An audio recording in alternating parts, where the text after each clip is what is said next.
what's up, y'all? Too high in the building. What's up, Mike? What's up, man? How you feeling today, my brother? Fucking exhausted. All right, y'all. Welcome back to another episode of Too High to Talk. I am your host with the most, Ghost. And I got my PIC right-hand man in the building. This is Michael Eder, co-host. I think we're going with Diet Ghost now. Is that what we're doing? Bad. Is that what we're doing? We're doing the tag name Diet Ghost?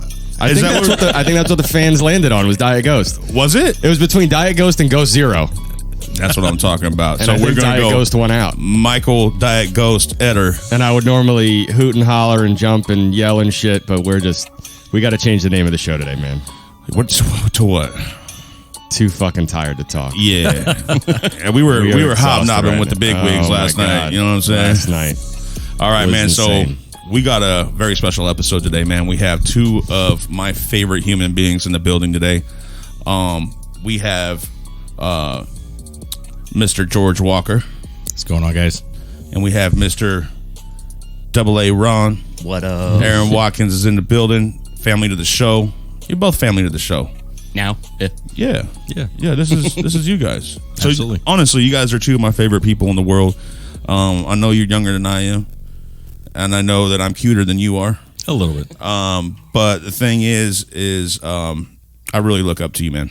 Well, thank you, brother. I appreciate that, and I love you too, buddy. And I definitely appreciate the invite to come on the show with you guys. Definitely excited to kind of have some fun with you guys today. Yeah, check it out. You know what I mean? This is just what we do. It's kind of like therapeutic little session right here. AA, how you doing, brother? I'm here. And you were my number one man, dude. Like, I've looked up to you my whole life. You've always been my bigger brother, and I always respected everything you've ever done. I appreciate it. And I've always looked up to you. So just know that. So what we're doing today, Mike, Yes. as we have these two guys here, they have both been in the service. Yes, they have. Which I greatly respect, and I wish I would have did it just because I know how much respect I have for you guys, and I wish I would have did that myself. But Nothing on this planet, I think, is other than being a mother, is more respectable, right? than a man fighting for his country. Yes. No matter what the reason is for going in, whether it's paying for school or this, or taking that decision, making that decision to put your life on the line every single day. And a lot of guys do it, and they can't even buy a pack of smokes now, and they can't even buy a drink, and they're doing this at age 17, 18 years old, going into the service, willing to die for their country. And these are kids. I don't know how old were you when you went into the service? I joined when I was 20. Joined when you were 20. Yep, turned 21 in basic training. So you weren't even old enough to drink yet. Nope. It was kind of funny, actually. A little quick story on that. My buddy, I'll keep the rest of his name. Well, I probably shouldn't have said that, but whatever. Either way, he's in the. If he listens and notices it, we'll just know that somebody's listening. For sure. Well, I'll just say he's in the special operations community and out there doing his thing for us. Funny enough, when you're in basic, you can't have any kind of caffeine, sugar, etc. And so he snuck a couple of the lemon iced tea packets that our drill sergeants wouldn't let us have. And on my 21st birthday, him and I cheers in a foxhole. In a foxhole. Yeah, for sure. It was pretty cool. Yeah, that's a crazy memory to have. Like turning 21 in a foxhole. Yeah, for sure. It was basic, so it was whatever. But it was like a nice quick little reprieve, from the nonsense. Yeah. Right around Memorial Day and everything. So that was kind of a It was a weird month for me, but very, very, very cool point in my life. Yeah, absolutely. And how old were you when you went in there? I was 26. 26. Yes. So you were a little bit older. Yeah. You kind of were living your life and doing some stuff, and then decided to go in. And how old were you when you got out? Oh shit. 32. Wow. Yeah. 31 and 32. 32. Yeah. It was 2006, July 31st. Yeah. So, yeah. Wow. Got tired of it. You got tired of it? Yeah. Well, it wasn't necessarily the military per se. It was the leadership that I had. It was pretty much garbage. Yeah. So I was just like, I've had enough I can do my own thing now. Yeah, I mean that's kind of what it comes down to is if we have a great leader. Exactly. Like George Waka Waka. I could see him being a great leader. Well, I appreciate that, bro. Yeah, that's something Aaron and I have talked a lot about, and He still is. Yeah, well, thank you, bro. Still Appreciate is it. a great leader. Yeah. Something that Aaron was in the combat support aspect of the Army, and I was directly combat arms, and that was something that him and I talked a lot about over the years. Just some of the different leadership I think you get in. I never really had. I mean, I've seen some bad leaders in the Army, but I mean, I definitely kind of walked among the giants and was with some pretty badass dudes that they joined specifically to go out and take it to the enemy, and pretty great leaders in the process too. So it was pretty cool. After 9/11, I think it was a different feeling. Back in the day, there was the Civil War. We've had the Korean Wars, and we've had World War I and II, and we've had all these different wars. And in our time, though, I mean, we had like stuff going on with like Desert Storm and whatnot, but we never like saw the fight brought to us. For sure. Right. So I think after 2001, that's like pretty much right out. We're right where you got into the game, right? February 5th, 2002 is when I went in. Yeah. So I mean, it was like as soon as you went in, it was like I knew where you were going. You know what I'm saying? Yeah. Now, that I think after 9/11, we all kind of gained it was a different Understanding of what an enemy is, and not necessarily to the Taliban or to Iraq or Kuwait or wherever we're going. It was just we all kind of found like a common enemy in a way, and we were like, this is what patriotism is. And the people that lived through that, and like I know the day, I know exactly to the minute I walked in and looked at the TV, and I saw that second plane hit that building, and I was like, oh, this shit's fucking real. All I did was turn around. I was like, oh fuck. Oh, I you were was in there. New York. I was You were right there. Yeah. You were there. I was less than 30 miles away from ground zero. Yeah, that's crazy. What the fuck? So you seen this shit like off in the distance? I mean, for the most, my brother's father, he's my stepbrother, right? We don't look at it that way, but he's my stepbrother.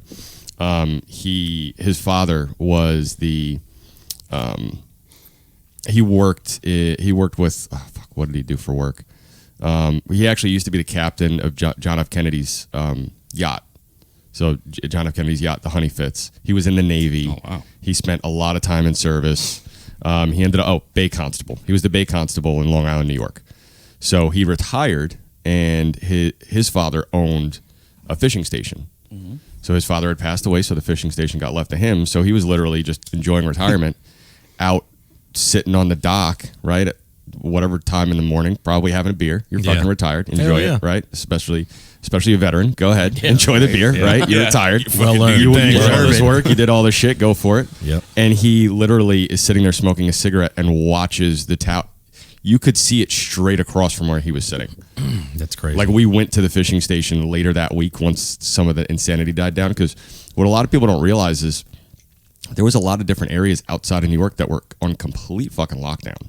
Like, even where I was, people were afraid to leave their homes. Oh yeah, no. I remember going outside and seeing no plane movement, and that was odd. Right. Because where we lived, there was a lot of stuff for that would sure. go over the valley from L.A. to Frisco to like, you know what I'm saying? And there was always some jets going on. And that day, it was dead silent in the sky. Mm-hmm. And that's when you knew you were like, man, this shit is fucking, it's here. Yep. Like, I thought, I've heard about the Twin Towers or the building being, it wasn't the Twin Towers back then, right? It was just the... No, it was the Twin Towers. Was it the World Trade when they had World the bomb Trade Center, explode? the Twin Towers, yep. Okay, so I thought that's what happened. The first attack with when Clinton was president. Yeah. Yeah. I And it thought was that was- Osama bin Laden back so then. that's And I'll come back to that, because that was exactly what I thought. So please finish your story. But yeah, same thing, man. Yeah, so you're sitting there looking at this, right? Like, here, go ahead. I'm sorry. I thought It's been a long night, bro. It's been a long. I got like 3 hours of sleep, bro. It's like, sorry, whatever I'm doing. So my thing is, man, is like we've seen this happen, and if you're born after, or 2001, born around that time, you don't really like get it. Yeah. You know what I'm saying? Like I said, we all know the time and the place where we were at, what was going on, and we knew that there was an enemy. Yeah. And that's when we came together and we were like, that shit was on our soil. And when I was seeing Aaron going in, I was like, this motherfucker's going to take him out. You fucking do your thing. You know what I'm saying? Like, go handle the business. You know what I mean? Like, that's what we were ready for. Like a boss. And that's what we were ready for. You know what I mean? And so you guys went into this motherfucker. You know what I'm saying? You specifically went into this motherfucker. And you later coming in and you know, doing the special ops, or what is the special ops? So no, I started off actually with a special operations recruit contract. Didn't end up going the special operations route. I was infantry, so direct action, front lines kind of stuff. There's no like non-combat version of infantry, so our whole purpose is to close with and destroy the enemy. Yeah. And so I got to work in some like special mission type units and stuff. So it was some pretty cool, pretty wild stuff. But what? And you may have already said it, but what got you into it? So I actually okay, so I didn't ask that question already. No. Oh, we're straight. Fucking So need to quit doubting myself this morning. So I always kind of growing up, I always wanted to I always kind of like looked up at like Navy SEALs and special forces and stuff like that, and that just kind of always like really resonated with me, right? And so I went to join when I was, I think, 19 with my buddy Eder. And I got cold feet. He ended up joining. I didn't at the time. Fast forward about a year later, things just weren't really going well in life. And this actually technically be the third time, because right out of high school, I was actually looking at going into the Marine Corps.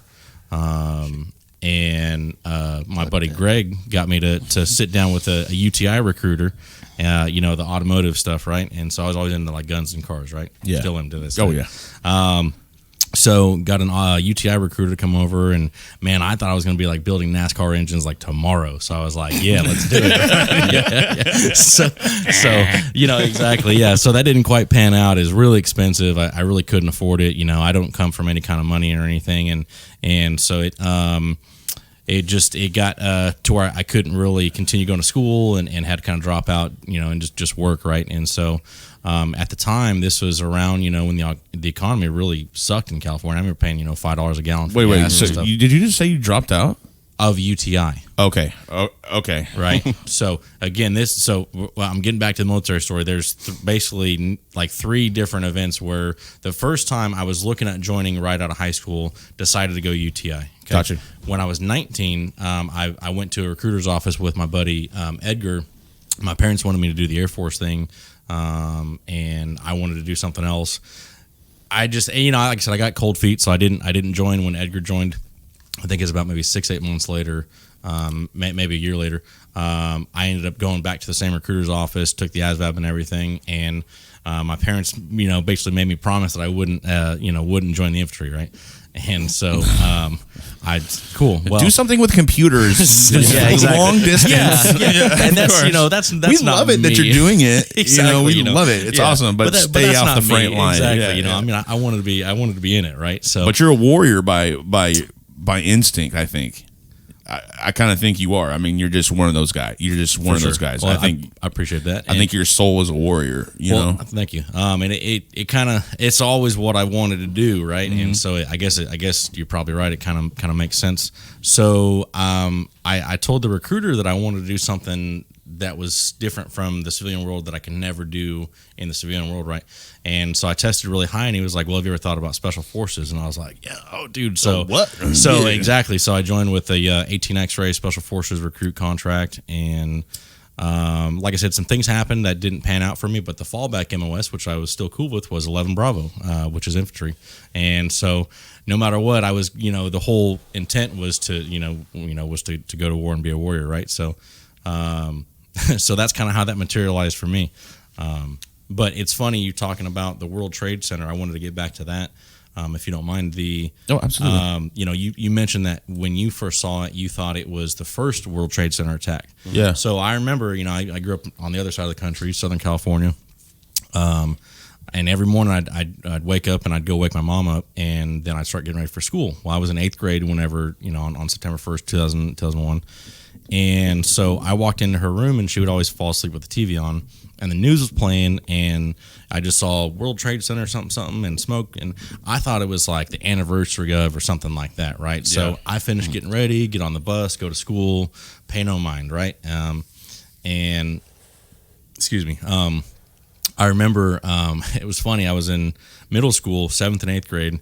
They wouldn't let the 7th graders watch because they weren't old enough. But us advanced 8th graders, 100%. they let us watch the news. And Do my taxes also while you're at it. You know what I mean? Throw you a paper. I'm 7 months older. I'm 7 months older. I can watch this. Yeah, the hilarious level of arbitrary nonsense. But so us 8th graders, I watched it live. The second plane hit the towers and everything, and so it was a big deal, but it wasn't as big of a deal for me in 8th grade as it was, for you guys. You being there and you guys all being older than me, I'm sure what it meant to you is different than me. Like, oh yeah, we're going to war, big deal. I'm like 12, I ain't doing shit. Yeah, it's not going to affect me. I'm okay. Hey, my GI Joe still got his gun, so we're good. So,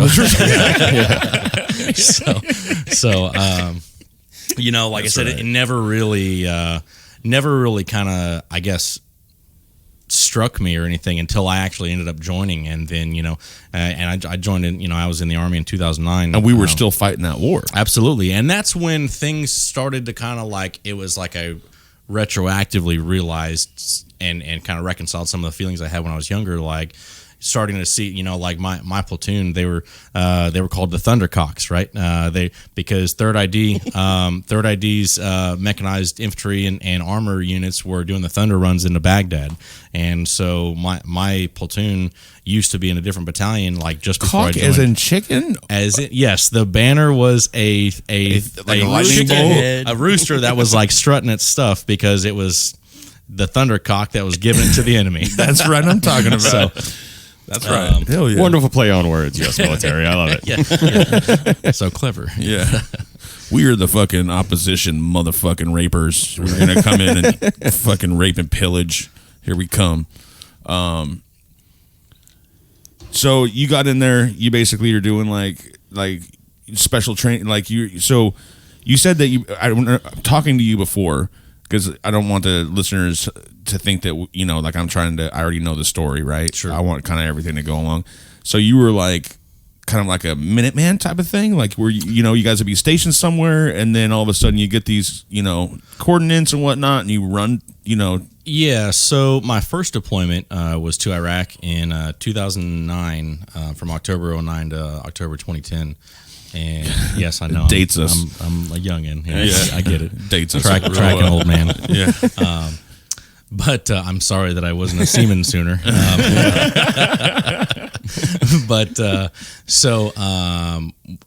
My platoon actually, basically, all right. So I got to my first unit right out of infantry OSUT. It's a one-station unit training. You do 14 weeks of basically basic training and your initial infantry training with your drill sergeants. And so I got to married my wife. I graduated. Let's see, she's gorgeous. May 28th, or sorry, June 28th, I think it was. Yes, she was gorgeous. And then we got married July 1st, and then July 3rd I reported to my unit. So it was all like bam, bam, bam, right? And so I couldn't in process that weekend because everything was shut down for July 4th. And so I get there, there's this big concert on Fort Stewart. It's pretty cool, right? Well, I get to my unit a week and a half later, and I went to first platoon, and we were it was one of the more squared away platoons in the battalion. And so we were in a competition with our another platoon from our sister battalion, 130th Infantry. And so we ended up winning this competition when we were at the National Training Center in Fort Irwin, which is like, where you go to kind of like get ready for deployment, basically, right? So you're always training, right? Especially training for the desert. Yeah, exactly. Yeah. So that's, way more serious, way more like dialed in training, focused training. You do a lot of like mass casualty lanes where like people are like simulated dying all around you. And, like you got to be doing a lot of medical and all kinds of stuff, still maneuvering and taking out your enemy, which is, American forces that have, like, you're doing all like it's like laser tag, right? Yeah. So you're doing, you're doing these missions against OPFOR. So your guns have these little things on the end of them, right? Yeah. So they shoot blanks and it shoots like a laser out, and if your laser hits an enemy, you killed your enemy, right? So, so you've got American forces training on American forces, miles gear, exactly. It's all it's garbage, but when it works right, which is rare, then it's pretty decent. Cool. Yeah. So, anyways, we won this competition, and so our platoon got detached from the entire brigade, which is like a really big deal. And so we were a special missions unit, and we were a division level like QRF, or quick reaction force. So when we were in Iraq for like the entire 12 months, we basically were always either on mission or on standby. So what we did is we split our platoon down into 2 sections, and we had some like extra medics and mechanics and stuff that were attached to us, because one of our main purposes was like down pilot recovery. So like if a Black Hawk or whatever got shot down, we'd spin up and we'd go out there. We had everything from extraction equipment to all kinds of stuff. We'd chop up cars to simulate pulling out pilots and stuff to train and everything. And so it was pretty high speed stuff. Actually, we did a lot of training. Like that was one of the most squared away platoons I've ever been around. Yeah, it was pretty awesome. We ended up getting involved in some like secret squirrels type stuff too, up along some of the borders in that region, and doing some pretty cool stuff. Can't really talk about, but absolutely some pretty crazy techniques I learned. I'll say that. So anyways, like I said, we basically had to always be either on call or on mission. So what we do is we split down into 2 sections, and if one section was on call, then the other section was off. But as soon as that section got spun up, we had like a 5-minute response time, and so we had to go from being like just chilling to completely kitted up, rifle locked and loaded, out at the flight line, ready to take off in a Black Hawk to anywhere in northern Iraq. At a moment's notice. Wow. And so then the other section, would get spun up to go take over the command post and be ready to go out as well if need be, as like a support asset or whatever the case may be. So some funny stuff would occur whenever we would get we chose Irene as our go code, just like in Black Hawk Down. So if you heard Irene, it was like, oh shit, you started grabbing your stuff, throwing your kit on like ASAP, right? Yeah. So it was a lot of heart pounding moments after hearing the name Irene. But some funny stuff too.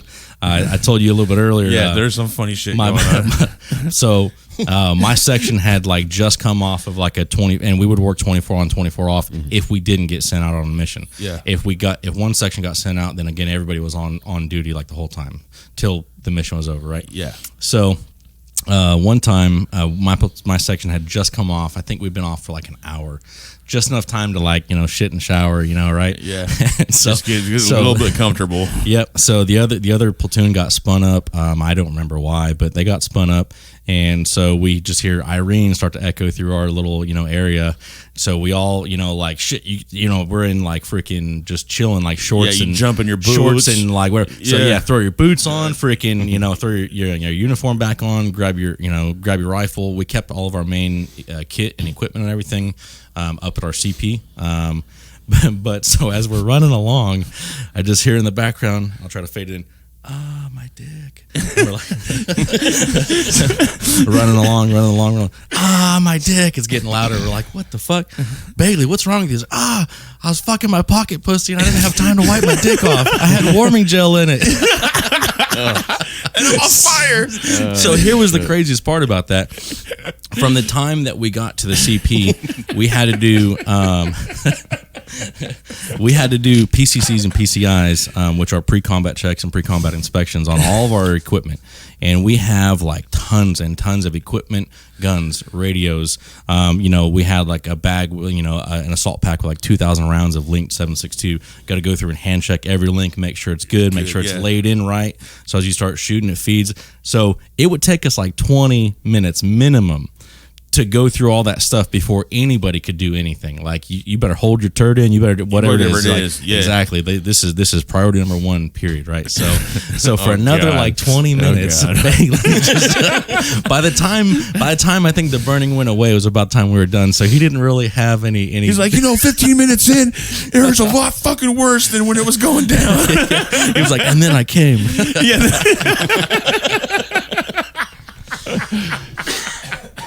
That's our forces, baby. Yeah. That's the boys being boys right there. Oh, yeah. You know what I'm saying? Like, you still got to take care of shit. Yep. You feel me? 40, nothing but 40 alpha males just ready to freaking throw it down. But yeah. get a lot of funny bullshit in the meantime.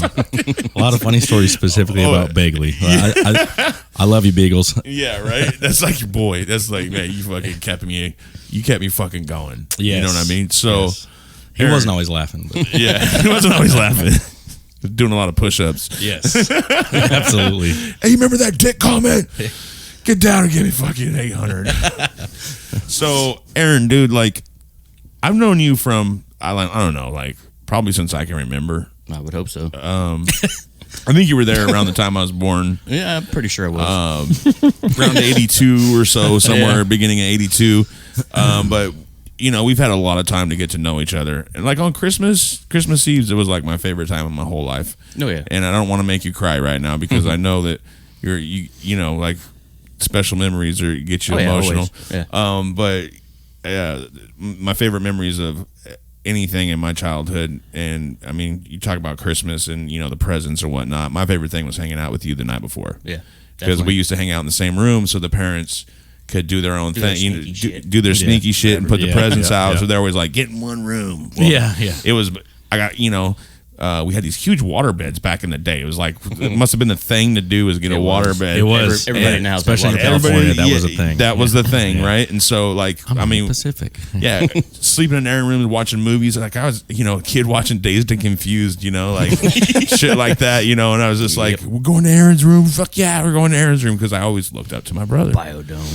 Biodome, Son-in-Law, like all the Pauly Shore movies, like. Just so you know, this is the first time anybody's plugged Pauly Shore since like 97. Dude, I would fuck with Pauly Shore, bro. Like, if we could get Pauly Shore on this fucking show, I'll be like, dude, you were my idol, bro, when I was a kid. Oh yeah, dude. He's probably one of the coolest dudes. Like, he's got to be hilarious. Encino Man. Yes. Shut up. In the Army Now for Real was like one of my favorite movies fucking yeah. Still is. Dude. Like, for the wrong reasons, but still is. Like, it's totally retarded, but it's hilarious.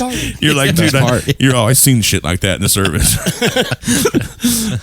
So knowing you all my life and your life, or nearly your life. Nearly your life. Mike's life. Yeah, exactly. You were a fucking tinkerer. Yeah. And it was like, dude, like, this dude came out the fucking womb knowing how to trade, fix, barter. Fucking, this dude he did it. It was just part of his makeup in life, and so, like, going after what I wanted. Absolutely. True this. And I mean, dude, he would take a bicycle that he just got randomly, and I remember this specifically, like some fucking piece of shit bicycle. He fixed it up, painted it, spray painted it, did a fucking whole 9 yards, made it a fucking cool bike. Suddenly, it was a truck. And then traded up, and all of a sudden he comes home with like a fucking mongoose. And a mongoose back in the day was like the shit. Yeah, for sure. Like, if you had a mongoose, like, you were fucking with so much shit. You're like, you were fucking it up. And Aaron comes home with like this goddamn mongoose or diamondback or whatever orange diamondback. Was it? Yeah. Yep. Yeah, he comes home with this thing. He's like, look what I got. And mom and dad are like, what the fuck are you doing? And he's like, bro, I fucking came up. You know what I mean? Basically, in much nicer words back then. I'm sure. Well, it's better than my other one. You know what I'm saying? Of course. Well, it's lighter, it's faster, it's got these rims, it's got these cranes. Exactly. Yeah, it's got these bearings, it's this, that, or whatever the fuck. And then he was skateboarding, and it was the same thing with skateboarding. He always had the best trucks and the everything on, tires and bearings and everything on his stuff. So it makes sense to me, where you went as far as, like, when it comes to the service. Like, it's like you build like you work with your hands. Yeah. You know what I'm saying? Yep. And so it just, you always had cars. Like, when you moved out of the house, you had, God, I remember you having that 57 Chevy sedan delivery. Dude, was one of the coolest cars I've ever seen in my life. And then you pulled up that one time in that goddamn was it 71, 72? The green one? Yeah. 70 Challenger, bro. So it was always like, And I traded up from that from a 70.5 Super Sport Camaro that had a blown engine, traded up to that, and then so on and so forth. And I got some things done. Yeah. What was that first car? Because I'm really interested now. oh, dude, I wanna it, see what this thing 57 was. Chevy 57 sedan delivery. Yes. our uncle had one too, and it just kind of set out and rotted. But Aaron was trying his damnedest, and you know how much money goes into cars, and this guy was like, I was like, where's this car at, dude? And he's like, man, that was just fucking sinking money. Like, you know, $5,000 for this, $5,000 for that, $5,000 for this. Look at that. It's one of my favorite cars That's ever. That's fucking cool. Like those, like I want one like slammed out. The one I had original 69 Super Sport Krager wheels on it. Yeah. 8s in the fronts, 12s in the back. That's it. It had a 454 big block, Cadillac power seats, and the alternator was driven off the driveline. Beautiful Just cars, an dude. It just reminds me of like a SUV today, but Yeah. it's just old Fucking style. badass, no matter what. No matter what, dude. It could be a rolling turd going down the road and still look good. Yeah, look This great. This is Micah right here. Oh yeah, that's Yeah, it for sure. That's That's it right Micah. there. It's got the ghost flames. Yep. It's Micah all day right That's there. it. That's it. I think I like the panels though. Like I don't think I'd go with the windows. I like the panel to look to it. Well, I mean, if No, you're fucking that's a picky. 210, that's a 210 wagon. That's not a sedan delivery. That's a 210 wagon. Oh, is it? Oh, okay, got you. Yeah, no, I like the style of that. Yeah. I don't know why. I just for well, whatever. especially as like a mobile weed salesman. Like I just, Gotta have the windows. I'm the ice no cream windows, man. no windows. yeah. I'm the ice cream man. And that's the name you would have to go with. Yeah. The And And a ice giant cream man. air Ice cream freshener man. That's hood it. scoop. yeah. And a giant air freshener hood scoop. Yeah, right. So it makes sense to me. It makes sense to me what you did in the service, right? So you went into the service, and well, you take it up. So basically, we see these planes hit the building. Not even a year later. Well, I mean, it was kind of a messed up situation because when 9/11 hit, I was in the garage on West Putnam doing my thing, and my radio cuts off and starts going to news. I was pissed. yeah. I wasn't paying attention to the news. I was working. You were upset because the music went Yeah, off. I was, doing my thing like I always do at Yeah, work. absolutely. I'm Always jamming a to- music man. Yeah. Always music. It cut off, and I was like, "What the fuck?" I kept switching channels, same shit on all across the fucking radio. I'm like, "What the hell is going on?" I just, Listen, dummy. well, exactly, but I didn't. Yeah, of I was course, mad, so I shut it off. Yeah, the aliens are coming, and you just don't know yet. Yeah, exactly. But later on, like 4 hours later, when I go in the house and the TV's on, that's when it fucking kicked in. I was like, God damn, I feel like an asshole. You know what I mean? Yeah. All the people just died, and I'm complaining about music. Yeah. Right? I mean, that's real. Yeah. That's But, real thoughts. Like, we don't, you didn't know. No. But I mean, it's a very human reaction. You know what I mean? So Yeah. It's I mean- fucking with my norms. So. sure. That's kind of the area where it kind of clicked in my head. Yeah. So yeah, it was definitely a rough morning that day. But later on down the road, life didn't go so well. So I made that decision, Yeah. Made a decision to get in. and it was not easy for me Yeah. at all Yeah. because I'd done some stupid shit. But it was basically I did what I did for Dad. Yeah. Absolutely. Doing the M1 thing. That's Yeah. all he wanted to do was touch a tank. Yeah. So our father, big O dog Watkins. That's Otis. Otis. The big O dog. That's my dad, Wade Watkins. He was a fucking war buff, dude, on everything. Like we talked about, I think with the past life thing, on a previous show. Like Dad said that he was a German that stormed the beach in Normandy, and that's just what he believed. Had reoccurring dreams that he was on the other side of an Iron Cross and came across on the beach off of the Iron Cross. He said he was ducked behind the Iron Cross, and he said he came out from around it and he was shot and killed by a machine gun up on the ridge. So he believes that he was one of the first people to hit the beach in Normandy. Yeah. So, and if you believe in like past lives or reincarnation or whatever the case may be, I grew up thinking that my whole life that my dad was the fucking soldier that stormed the beach in Normandy. So whatever. My dad was always into fucking war movies. Like every Saturday and Sunday, you fucking regardless of what was going on, dad was at some point in that living room watching a fucking Apocalypse Now or Red Dawn. or Full Metal Jacket, Platoon. or Platoon, or whatever goddamn war movie, you know. Damn house singing, Diddy Mount, get down, get down, get down. I'm gonna put, he told me one time, he told us one time that he says, if you guys don't stay in your rooms, he goes, I'm gonna put bungee sticks on the outside of your fucking doors so you fall into a pit.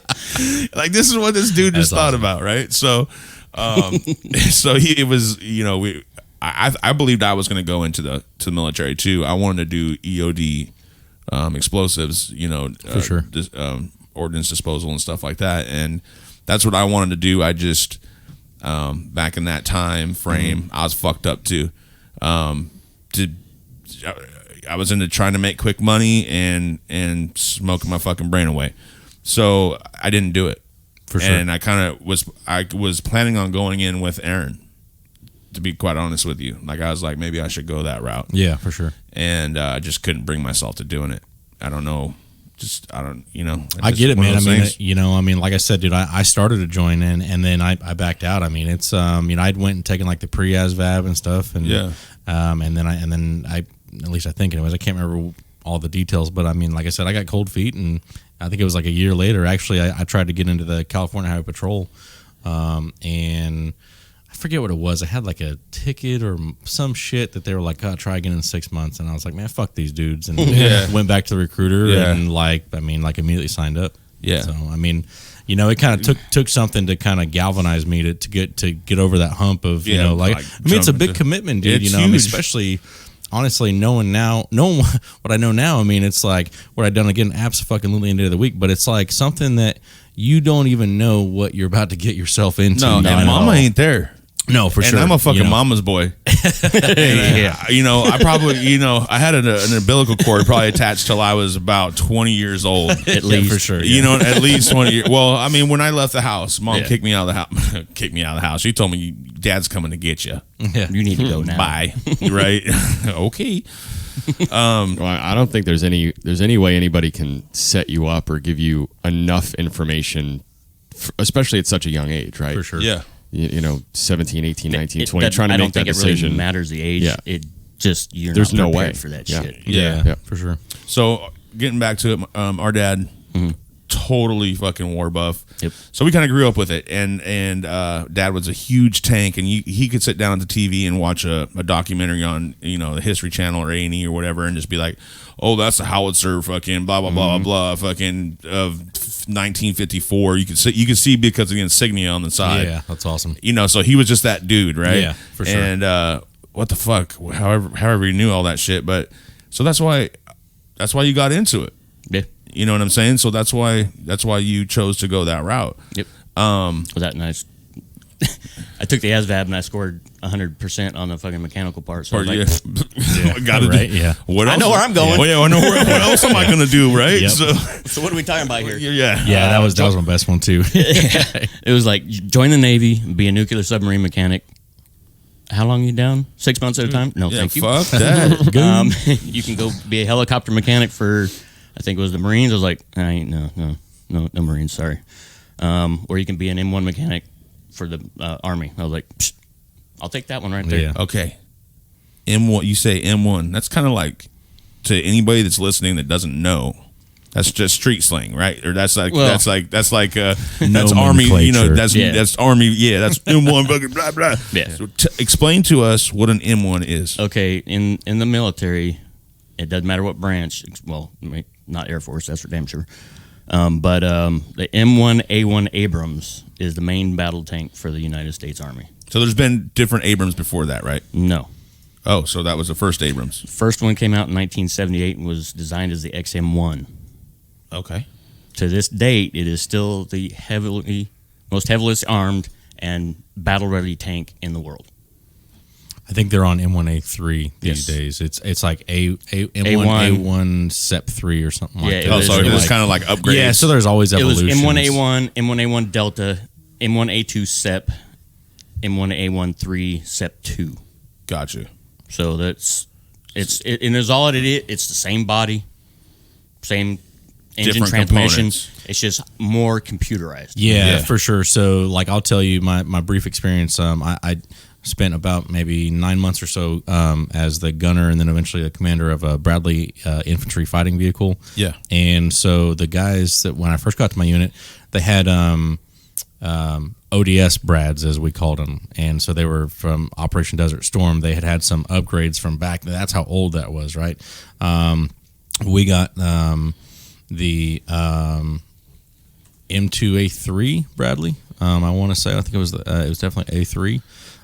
And they had some pretty sweet upgrades compared to the ODS Bradleys that basically they got way more advanced like targetry packages like an Abrams would have, for instance. So, an Abrams, its whole purpose is to go out and kill enemy tanks, right? Yeah. Well, the Bradley is its whole purpose is to be able to kind of fight tanks if need be, but that's not its main purpose. Its main purpose is actually to be able to bust through walls and drop off a whole squad of pissed off American grunts ready to kick your door in. Yeah. And that makes me hot. It's pretty sick. So you can see at least we're all looking at pictures right now. Yeah, we're looking at pictures. So the Bradley has a smaller cannon on the front, much different gun. Yes, it's a 25 millimeter Bushmaster cannon. It is a true chain gun. I don't know. I can't remember what the rate of fire and all that stuff. Like years ago, I could have told you all that stuff as a gunner. That's fucking bullshit. Get back to the books, boy. I'll go ahead and smoke myself. Smoke this instead of yourself. Right. So it's got a 7.62 machine gun, a 240 Charlie coaxial mounted machine gun. Then it's got the main armament, which is the 25 millimeter chain gun. Usually we fire those in about 3 to 5 round bursts. It's fucking badass. And that's bad. I want one for the front yard. It's also got that would be sweet. It's also got it can carry 2 tow missiles. Mike, if you look at that cluster of 4 pictures, that one right there, you can see actually the tow launcher is kicked out on the left side. Okay, see those 2 big ass holes? Yeah, right so here. That's the tow launcher right there. So it can shoot 2 wire guided tow missiles as well. That's how it would knock out a tank if required. But again, it's tow missiles? Yes, sir. What's a tow missile? Oh God, I don't remember. It's like trajectory. It's like optically wire guided. I don't remember what the T stands for. Okay, yeah. Gotcha. Yeah, it shoots when it shoots out. It has a wire connected to it. So there are literal cables that stay attached to it. I forget what the max range is. It's like a taser. Yeah, that's like a big ass taser. Yeah, like the gnarliest taser in the world. And so it's these giant ass missiles that can be fired, and their purpose is to kill a tank if need be. Is that something like that? Yes. So those are different rounds that it could have fired. That picture right there is you can see that tow is set up on like a tripod. Mm-hmm. So because you can't dismount them, but on a Bradley, like I said, it's got a built-in tow launcher. Dude, your dick must feel so big riding in one of those motherfuckers. You're just like is pretty sweet, dude. Yeah. You know what I mean? It was pretty sick. Yeah, shooting the Brad or shooting the 25 was definitely gives you a big ass hard on. I know. I was gonna say that's kind of like, I don't know, dude. That's like a man thing. Like you just want to fucking fire weapons and you want to blow shit up. You know what I'm saying? Like eat steak. Yes. And drink beer. Yes. And then have a colonoscopy. Whiskey. What the fuck? I had to do it. They told me to come back every fucking 3 years. Them cocksuckers. They lied to them bastards. Lied to me. You didn't have to have dinner with him. Also, But the thing was, he woke me up about fucking 10 seconds before he pulled the tube out of my butt. So I felt that whole thing go down. And then he came. I asked for now he just can't. I asked for a warm, wet rag. He can't get off without a colonoscopy. Yeah. He's got a whole system and camera system in the bedroom. So Aaron, I know that you know like a lot of the specs on the Abrams, right? Yes. So like I from what I've heard and what I've been told, like I said, tell listeners, they're thinking do like fucking 50, 60, 70 miles an hour and hit a goddamn target? Yes, it can. It's 73 tons, fully battle loaded. It can do upwards of 70 miles an hour and shoot anything to a pinpoint accuracy from 4,000 meters away. We are bad motherfuckers. We have long dicks. Don't fuck with us because we got a bunch of fucking sex deprived fucking young men. Accurate. You know what I'm saying? Very accurate. Jerking off, like taking turns jerking off in the field. You know what I'm saying? Like on watch. That's where the true power comes from. Is like you're not getting pussy for a year. Yeah, I'm gonna fucking kill everybody. Yeah. Literally living on fucking caffeine, hate, and tobacco. Yes. Caffeine, hate, and tobacco. Accurate. I promise it's true.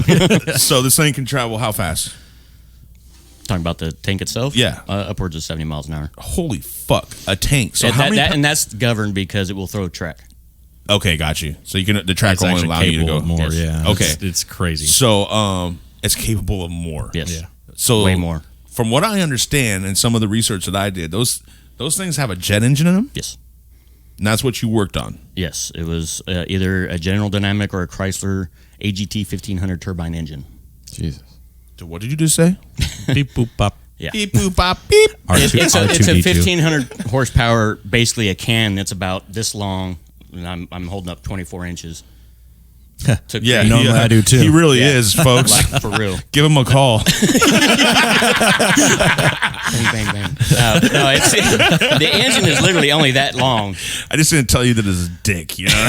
Yeah. Air 5. Anyways, sorry, didn't mean to take your mind off that. But yeah, it's a really small engine for So putting out 24 power. inches. Approximately, the turbine section is that big.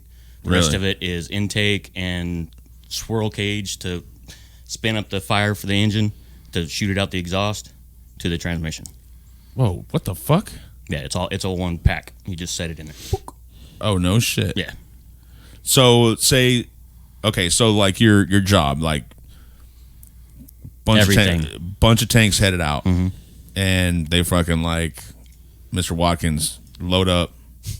You got Definitely don't get a misturn in front Yeah, of it. I don't think it'd be quite like that, but, get whatever. your ass I in the don't- tank, let's go. Yeah, right. Pardon me. Excuse me. Can you come over here and get inside this thing and go to that thing and replace the thing? Yeah. Is that what would happen? Depending on the situation, because we had a what was called a UMCP. It's back behind the battlefield, but there was a lot of times where we had to roll right next to them, especially when you're taking over Baghdad and taking over Uday and Qusay's palace and stuff like that. I mean, I was one street away from an M1 rolling down the streets when they're firing off their 120. No, it's not a doom. It's a. Granted, I was in a deuce and a half, but it was a boom, and you're rocking sideways. Whoa. But dust just falling all over you from the concussion. What? It's a 120 millimeter cannon. You think about just the amount of explosives required to push that Sabo around. I guess probably does about One of them, 4,000 yeah. feet per second. I'm sure. Yeah. So you think about the explosives required There to you go. push a chunk of tungsten. Oh, wait. So this is the engine? Yeah, that's the engine and transmission combination. It's called a FUP, full up pack. Is this Oh, that shit. turbine area you were talking about? That's actually the exhaust. Oh, okay. That small section up front. Yeah, that's the turbine. No, right there. back here. Oh, there you there go. you go. That little small section right there is the turbine. Jeez. The rest of it is exhaust and cooling fans and transmission and all that other kind of stuff. Fuel lines, Yeah. all kinds I mean, of it's- craziness. What? Is that you fucking washing it off right there? It might be. No, that's crew level. Yeah. Oh my God. Yeah. For those Get of your ass you, out there. That's crew level. for those of you that haven't served, crew level is no offense, buddy. No, A mechanic's way to say I don't feel like doing it. Your crew, who is not a trained mechanic, has to do it. Oh, It's basically well, I mean, Go scoop up so Aaron's joking, but I go can't tell you scoop how up many the shit times. out there. Go scoop up the shit. Well, it's not exactly. So, like, I can't tell you how many times that, whether especially with our Brads, that was the worst, or our Humvees or whatever, and we'd have our mechanics come over because, like, you guys know me, I'm mechanically inclined. I could certainly do a lot of work. I think that most, Army mechanics could do. But that was my job. I was a grunt, right? I was a weapons expert, right? So I'm like, I don't work on this shit. And they're like, oh, that's dash 10, right? That means that's crew level. Yep. Like, what do you mean I got to pull this big ass plate with tools that we don't have and shit? It's they just one of provide them- you with the minimum required tools to do so, and Yes. it's like, oh, fuck you, motherfuckers. power ratchets? No, you get a fucking wrench. A wrench. Yeah, dude, yeah, literally, yeah. And I a hope box you can wrench. find a socket for it. Yeah, for real. And then we're Better gonna make one out of sand. Yeah, so we got to dig through our bags of BII. It's like basic something, I forget what the fuck, this bullshit equipment that we had, janky ghetto wrenches and stuff. Sure, I'll take one. Thank you. And then we had to figure out how to fix this shit. And then our mechanics come over, like, replace one part. All right, put it back together. Oh, fuck you, dude. Dick. Hey. So, but we loved our mechanics. So Aaron, just so nobody gets it fucking twisted, like you did this. This was your job, right? Yes. In the Army. 100%. But when you were out, like, say you had to go out and about and shit, like, did you ever see combat? Oh, of course. I was stuck in the middle of it half the time. What were you? Yes. Okay, so you had, and I know, you know what I'm saying. But you did some shit. You saw some shit go down. Oh yeah. Where was the first place you guys headed when you got there? Just out of curiosity. Basically, it was a 72-hour road march. We didn't head anywhere. We headed to our destination. Really? Took it over, and that was it. That was those thunder runs I was talking about. Oh, so, okay, got you. Thundercock? So, yeah, well, so Thundercocks was the name of my platoon. That was our nickname, right? But I'm not going to remember that. Yeah, so the thunder runs were basically pushes into Baghdad. So it was primarily comprised of second brigade, which is the brigade that I forget, you were 164, 464. Yeah, so he was in 464 and then eventually 164 armor battalion. Then he got out. When I came in, I actually spent my 5 years of active duty with Alpha Company 164 Armor Battalion. So we actually were in the same battalion, just different times. But so 164 and 464 and like a lot of units from Fort Stewart 3rd ID, were the lead assault elements into Baghdad. And so mechanics, cooks, I mean, all these dudes, like, even though that wasn't like their job, I mean, they were right there in the middle of that shit too, bro. Yeah, so, yeah. I mean, you had to push in, especially. Doesn't matter what your fucking. A tank goes down, I mean, that tank has to come back up. So that's where badasses like these dudes had to jump out and work on that shit, and hopefully they didn't freaking take one while they're trying to twist a bolt or something. Yeah, yeah. Trying to pull a 90-pound starter out of a damn M1. And not to make light of it, but that shit happens. Oh, absolutely. Yeah. People be out there turning fucking wrenches. Yeah, like absolutely. you don't not expect to fucking get shot. And Absolutely. there's guys out there that shit happens to, and I don't want to laugh about it, dude, because you have to. It's kind of like being absolutely in the correctional system. You start to laugh at things after a while. Your humor gets dark. That's for sure. Very dark. Like you become immune to that shit, right? Like, like, oh, boy got fucking cut up. His boyfriend, he killed his boyfriend last night. And we're like, oh, what the fuck? They were just in love, Yeah. And then, you laugh about it, but in all actuality, like, there's lives lost over it, Yeah, that's how you deal with stuff and sometimes. so that's how we kind of cope with it. And so, I mean, not to try, I just want my listeners to think that we're not sitting here laughing about, people getting hit out there. Like, that shit really fucking happens. Mm-hmm. And it could be our listeners' families. You know what I'm saying? Absolutely. I got people on my friends list, that have lost their friends or family or brothers or sisters or mom or dads to being in war. Absolutely. So it's a very serious matter. You fucking put together one of them goddamn engines right there.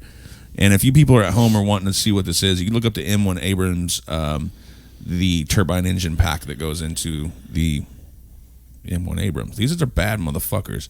So these things will hit you at 70 miles an hour. I mean, it's like the size of a smart car. It's pretty impressive when you think about how much power that thing puts out. Like Aaron was talking about, it's pretty crazy. Regulated 1,500 horsepower. Yeah. I mean, and that sounds big, but when you think about what it's doing and moving all that metal weight to 70 miles tons. plus Yes. per hour, it's amazing what that's really small in comparison to what it actually does. Right.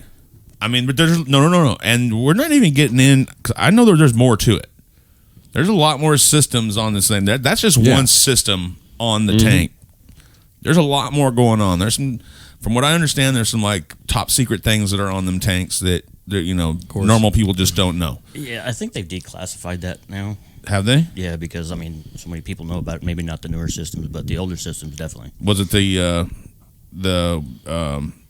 air exchange?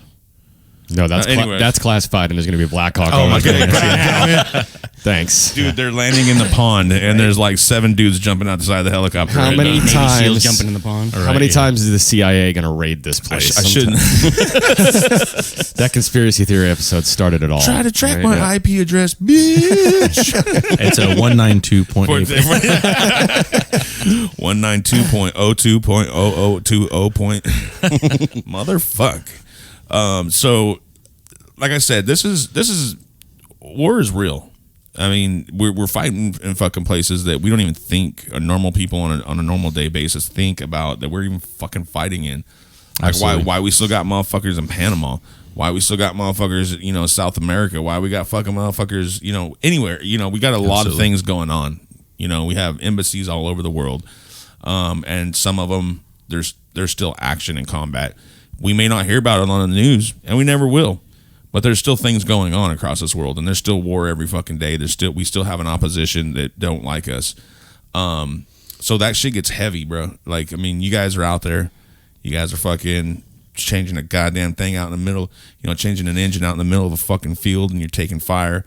You got fire back. You got to do what you have to do, right? It's either you or the other fucking person. Is that what was going on in your head? Like, was that a... Okay, so hold on. Let me rephrase this. We like to think, as Americans, we like to think that you guys are out there fighting for our freedom. You know what I'm saying? And that's just how we are. Of course. We're out there. We're like, these fucking boys are out here fighting for our fucking freedom. That's the way we are. Sure. And it's easy for us to think this way because we don't know everybody personally. If we do, we know. Right? Like, your family fucking knows. Your wife knows. She's been through, seen you have to leave and come back and whatnot. And and I've seen you, I remember fucking getting phone calls off of a goddamn satellite phone, and you hear shit, shit in the background, shit exploding. And my thing is when you're out there, is it for the fight for the country? Is it for that dude next to you? Both. Well, yeah, definitely both. Is that a hard question to answer?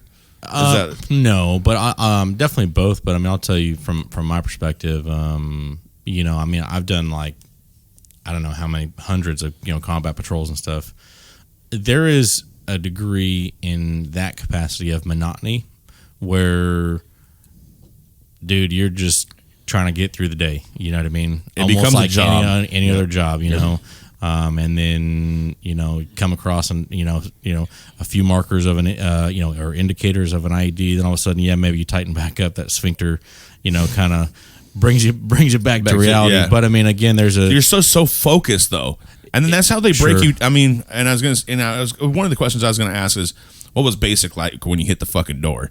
But I want to ask that. I want to come back to that later, right? But you're literally trained, and you're just this fucking war machine. Like I wouldn't say war machine like infantry. You got all this training for weapons. You literally are a war machine for sure. Yeah. You're just a human being that's a war machine, right? But like when you're there, that's your job. You're right. You're just kind of grinding through it. You're trying to get through the day. You're trying to do your 4 or 5 years or whatever and go home, hoping that you just make it through. Pretty much, right? And the thing is I just want to say thank you. It's gonna make me cry. I want to say thank you because you guys fucking did that shit, and you guys put your lives on the line to do that. And I think it's just to cut you off, give you a minute. I think it's unbelievably frustrating and something that I'm really interested to hear from you guys is the perspective of people that don't look at it as we do, right? The perspective of people that don't agree with the reasons that we're at war, that they almost demonize the individual member of the military.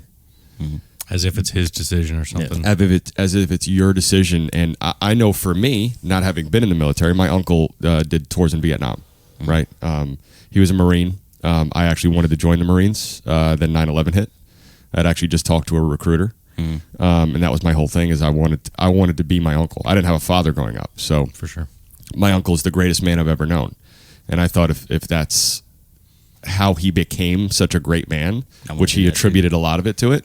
I want to be exactly like him, or at least a fraction of that man. Because if I can do that at the end of the day, then it's great. Yeah. And Vietnam is really, from recent memory, when all that started, where the public started getting more information about things that were happening overseas, and all of a sudden they're critiquing on their own and spitting in the face of the veterans. And you know, what do you say to people like that, or how do you interact with a person that feels that way, or that tries to demonize you or your fellow infantry or your fellow military members for something that they had absolutely no control over? You want to take it first? I mean, to be honest with you, I never really argued with anybody about it because they have no fucking clue. So I took it as a bigger person to just say, I'm sorry you feel that way, and turn around and walk away. Have you ever encountered that? Really? Especially when you first got back, yeah. Shut the fuck up. Yeah. I can't imagine I'll any punch a military member motherfucker in the nowadays, face. right? You feel me? I'll punch a motherfucker in the face, bro. Have you experienced that? Nothing that like sticks out to me. So I'm just gonna go with no on that one, because if I have, it was so infinitesimal in my mind that I just wasn't even paying attention anyway. Yeah. So I mean, I've received some pretty awesome hospitality and whatnot, but you know, I mean, I've seen plenty of comments and different things on Facebook and had some interactions on social media and whatnot like that. That the keyboard warriors, yeah, absolutely, and it's just hilarious. The you know, honestly, man, like when I talk to people about, you know, what it's like, you know, and whatever being overseas, like everybody always thinks about like the focus is, of course, is on the bullets, you know, the vehicles, the explosions, right? Yeah. But what about the other hundreds, if not thousands, of hours of your existence that there was really nothing to do with a gun or a bullet or whatever? Yeah. You know, just, you know, doing your job whatever it was. That's what I'm saying. That's why I got emotional. It's like it's not those bullets. It's not that machine. It's all the motherfuckers that have to run all this. It's all those people working. And the lost time, you know, from your family, from like literally being able to take a shower at times, you know, being able to not. Hey, you know, I bet those fucking dorms or wherever the fuck, those tents and shit. I bet you guys lived in and smelled like fucking doo doo. I mean, so definitely lived in some tents and stuff like that, you know. But most of my time, by the time I came in, there had already been a bit of, you know, bases built up. Oh, okay, gotcha. I mean, I'm thinking of it differently. I mean, I've you're slept, thinking of dude. me. Is that what it was? For sure. Yeah. And I've slept in some goat huts, you know, like literally being like on the edge of hypothermia with like my boys, you know, literally my whole squad plus medic plus a gun team, and we're in there snuggling in a goat hut because it's raining, it's probably 40 degrees, windy. We're like, you know, taking some shelter or whatever, and we're just trying to get through the night kind of stuff. We actually lit a fire trying to keep ourselves warm, and all it did was just smoke us. So then we had to resort to cuddling. Bro, just spoon me, bro. Yeah. All right, man. Yeah, I didn't have that much of a boner, so whatever. Yeah, whatever. It's cool. It was hard times. Yeah. I mean, you know, if it happens once, it's not what you think it is.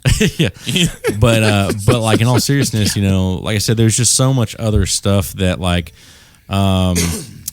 it's just a different existence, you know what I mean? And you know, a lot of things that, you know, I would tell people, I would encourage people that are like you know, that are either on the fence about how good you have it as an American, or don't truly understand that you have it literally just by, even if you are, I think, you know, somewhat poor in America, I think you're still, and this is from someone having grown up being very poor, in fact, you're still so much better off than 90 probably plus % of the entire world. It is insane. And I would encourage you to go to a second or third world country, and all of a sudden some of those things that like you're pissed off because your Wi-Fi kind of sucks today, like it's not that big of a fucking deal. There's so much shit going on, like, you know, like a lightning bolt hits the side of your fucking air conditioning or like something like that, and it takes everything out. Fuck ever, you know, like remember that happening? Yeah.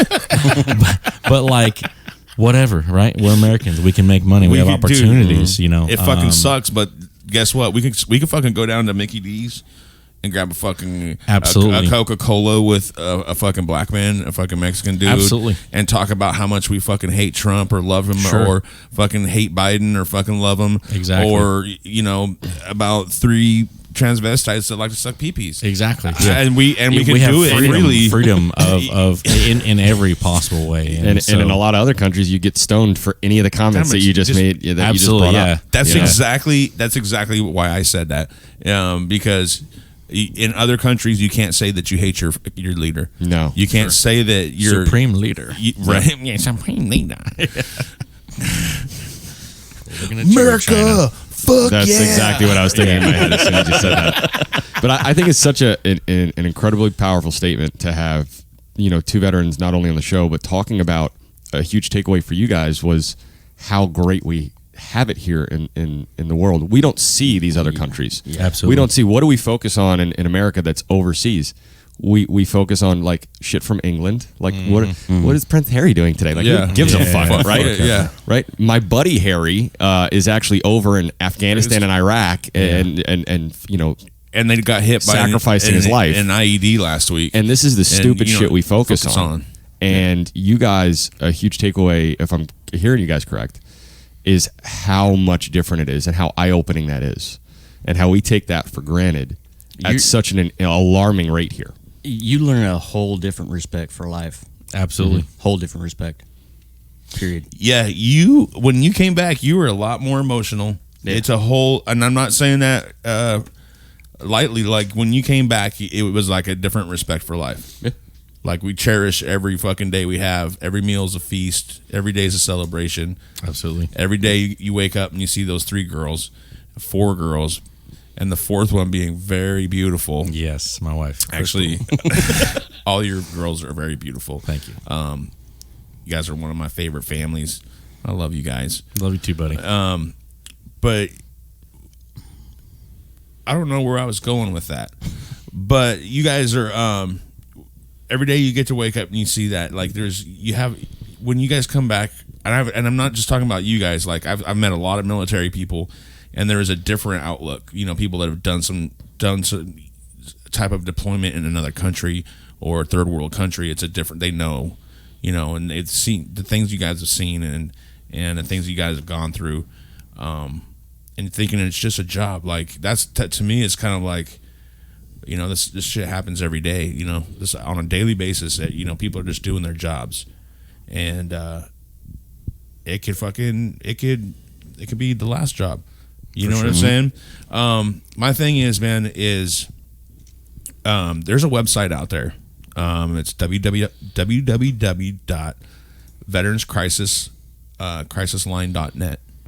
And if there's anybody that's out there that's feeling any certain way about just confusion, getting out of the service, you guys are just having, hard days. I know that there's a lot of post-traumatic stress syndrome that comes with a lot of this stuff. I don't know. My biggest thing has been ever since I've, met you guys and stuff. It's like you guys, talk about. Sometimes it's energetic talk and it's exciting. You're like, yeah, this fucking this and that, and then you guys are like, it's kind of like this drive, and then sometimes it's not so much. There's a darker place to it, and I know that there's a lot of people out there, and there's probably hundreds of thousands of soldiers that come back and have some type of issue as far as just coping with going from 800 fucking miles in a day, just 100 miles an hour all fucking day, Sure. 7, 8, 9 days a week. You know what I'm saying? And then you come back to, you're sitting in the doctor's office with your daughter. Yeah. You know what I'm saying? Trying to figure out. It's a whole. Trying to figure out what Yeah. the fuck your purpose is. Mm-hmm. You know what I'm saying? Like, what the fuck do I do? What do I do with myself? I was just a week ago. I was doing a job. You know what I'm saying? Something different, and you come back and it's just a big. I feel like it's a big halt. Your brain is literally retrained to live life a completely different way. Not just your body, not just physically. That's boot camp, right? That's basic. Sure. Is your body, and there's no amount of training I think you guys ever could have gone through to prepare you, like we said earlier, for what you're going to experience. And it's such a shock to the system. And for people that don't take PTSD seriously, for people that don't take what veterans go through seriously, just like we're talking about here, that appreciation for life is where that comes from. Yes. That new idea and that new appreciation for life from seeing how much worse it can be. And having to deal and I'm sure building relationships with some of the locals, right? I mean, I'm sure you guys built relationships where all of a sudden you're not looking at them as opposition. Yes. You're looking at them as the human beings that you also want to protect. So you're not just fighting for the country.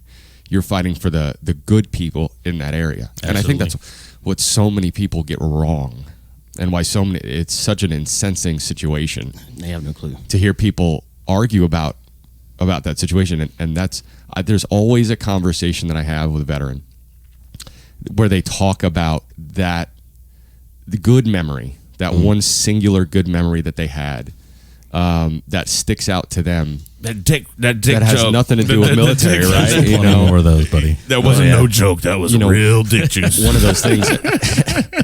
And I think that's probably my next question. But real quick, I wanted to piggyback on what Michael was saying before about the Veterans Crisis Line. If anybody's listening and feels that they need something, right? They don't just serve as veterans. They don't just serve as service members. It's family members and friends also. Anybody that has been affected. And affected makes it sound so negative, but when you're dealing with PTSD and you're dealing with issues, that's really the only way to look at it. The whole family's retrained. Absolutely. It's not just you guys. Absolutely. The whole family changes. Fuck.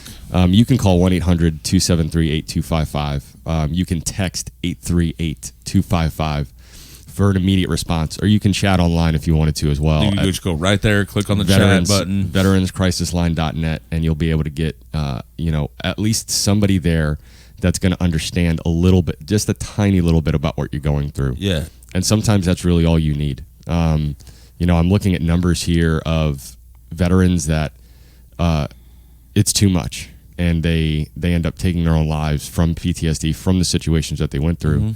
It's 1 in 20. It's 20 a day. What? 20 a day is the recent number. Dude, We're trying to save 22 a day. Well, that's the thing is that 22 a day I think was for quite a while, and that's to our benefit. I think Mike, you're correct. I think it's down to average about 20 a day. Yep. So, as terrible as that number is, think about the fact that in the last maybe year or two we've come down 2 a day. So, the good thing about that obviously is that tells us that steps that we're making, I think as a society are helping. I mean, unfortunately, I don't think you can save everyone from suicide. Well, no. It's just not real. But I think at a certain point, you can help all you Absolutely. want. You can go to all the therapists you want. You can go to all the counselors or whatever the case may be, and sometimes it's just not enough. Absolutely. But I definitely.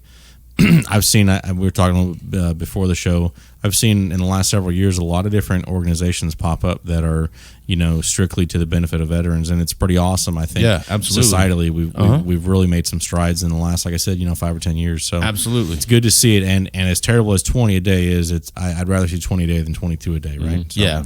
I mean, it's Absolutely. a difference of 1,500 people a year. That's 1,500 lives saved per year on just that small number. Yeah. But there's still lots such a long way to go. And there's lots of stuff. Like we were talking earlier, it was you guys had something going on. Yeah, so I worked for, I want to say maybe a year and a half, almost 2 years, with an organization called Veterans 3 Gun. There you go. Yes. So I shoot competitively. I don't really shoot 3 gun anymore. Because he's a fucking badass.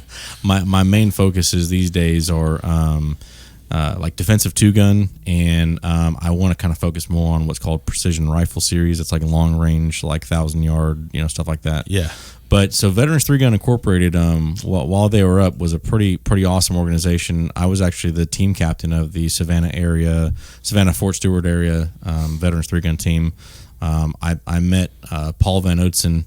I know I'm saying it wrong. It's like Auhuitsen.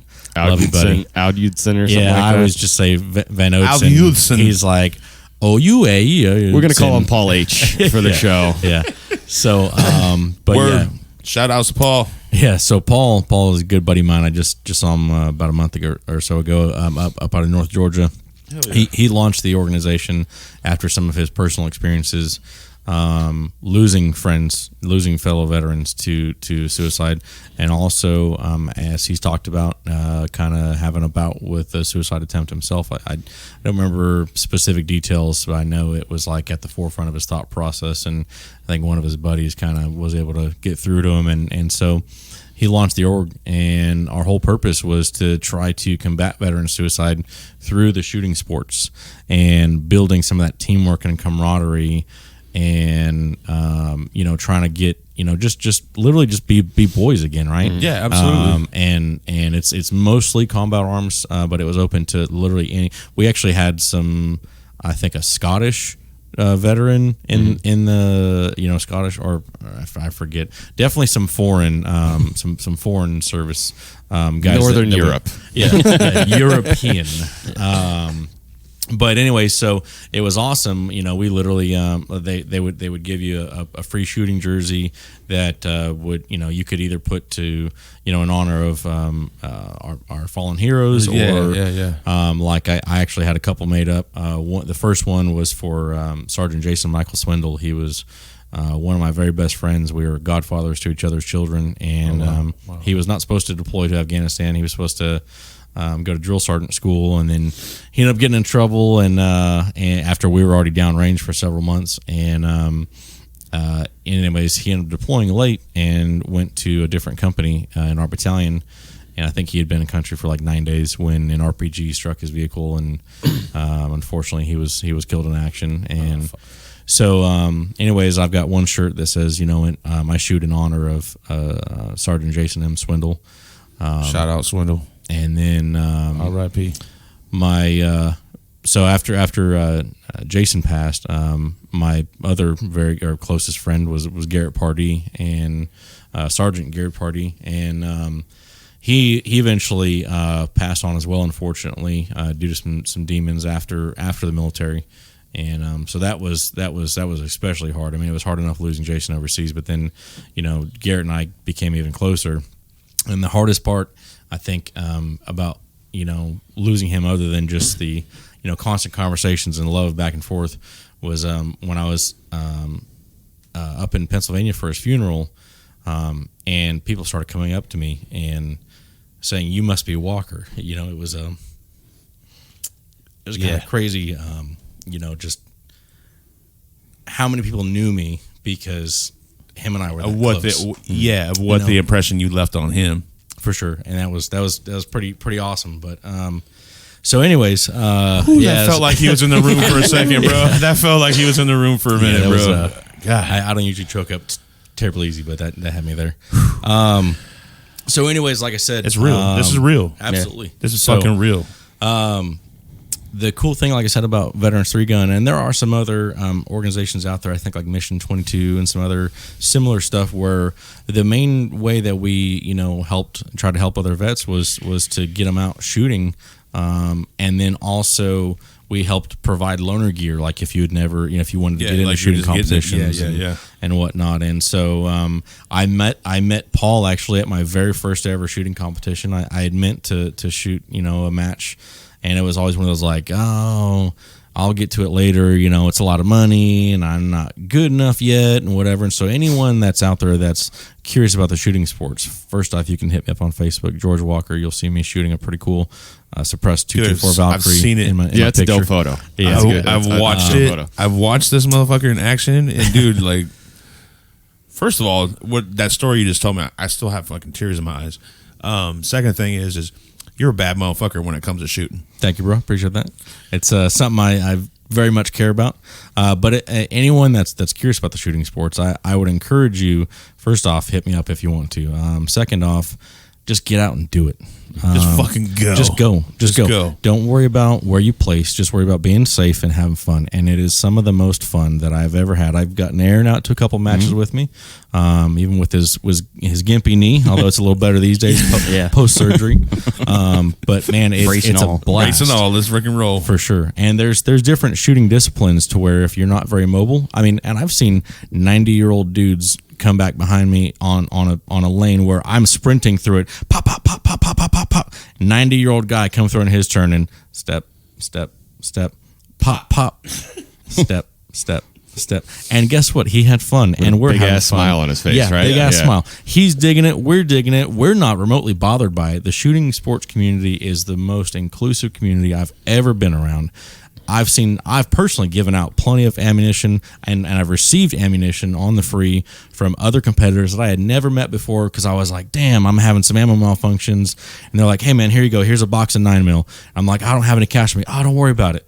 You sure? Yeah, man, don't worry about it. Yeah, it's super you know, supportive. I mean, it's super Yeah. supportive. I mean, magazines. I've seen people loan out guns. You know, just to let somebody continue shooting a match. Well, just So- meeting cool people like that time I went and watched you. You shot with Cameron Lutz, Exactly. and then he ends up working with us, Yeah. and we're just like, how do we know you? Yeah, that Like, was a funny story, because I was like, Lutz, why do I know that name? yeah, and he's all about it too. Yeah, for sure. Yeah, He's all yeah. about it. Yeah, he's a young grunt. He's a National Guard 11 Bravo, doing his thing. He actually just did the new Army standard qualification stuff Yeah. this past weekend.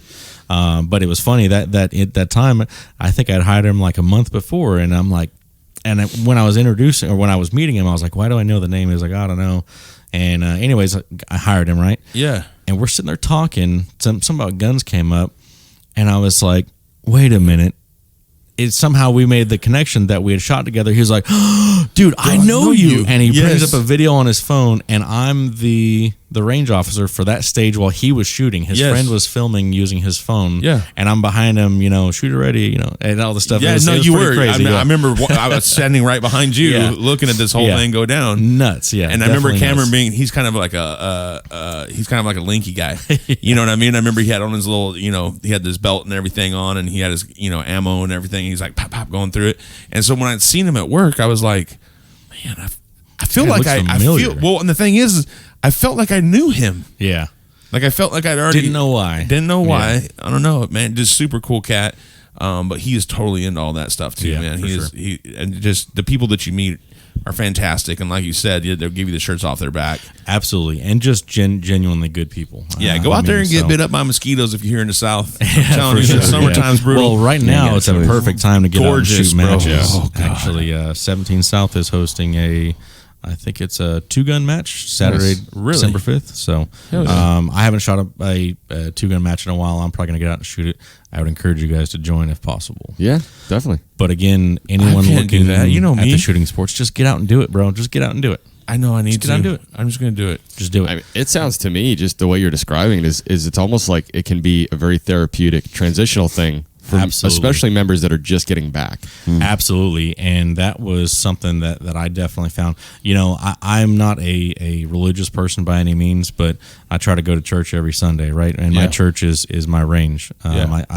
I'm lucky enough to have bought some land, and I've got my own private fire, beautiful, gun gorgeous range. land, gorgeous. And so I try to go to church every Sunday, man. It is therapeutic as can be, whether I'm plinking around with the 22 or running my short-barreled rifle or one of my pistols or whatever. I mean, it's Oh, dude, therapy for days. we could get in that for days, dude. Yes. What's your favorite weapon? Out of what I own, or Yes, out of everything you own. okay, so my favorite. Well, I mean, I lost most of my guns in a recent boating accident. But I'm sure you guys have. No, it's not real, dude. It's a running joke. Because they're coming to take our guns. Yeah. I that lost all whole mine bit. in a fire. I Over lost my it in a dead fucking fire, body. boating You accident. fucking- It's you just come down that it's- driveway, motherfucker. You getting Yeah. lit up. But so my favorite firearm that I own is it's a custom build put together by my buddy Mike Alexander over at Alexander Armory in Jessup, Georgia. Plug.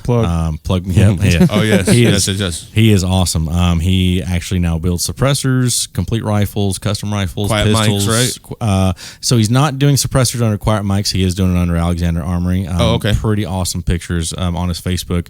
He just did a crazy 2011 pistol build. Yes. And I mean, he actually laser cut.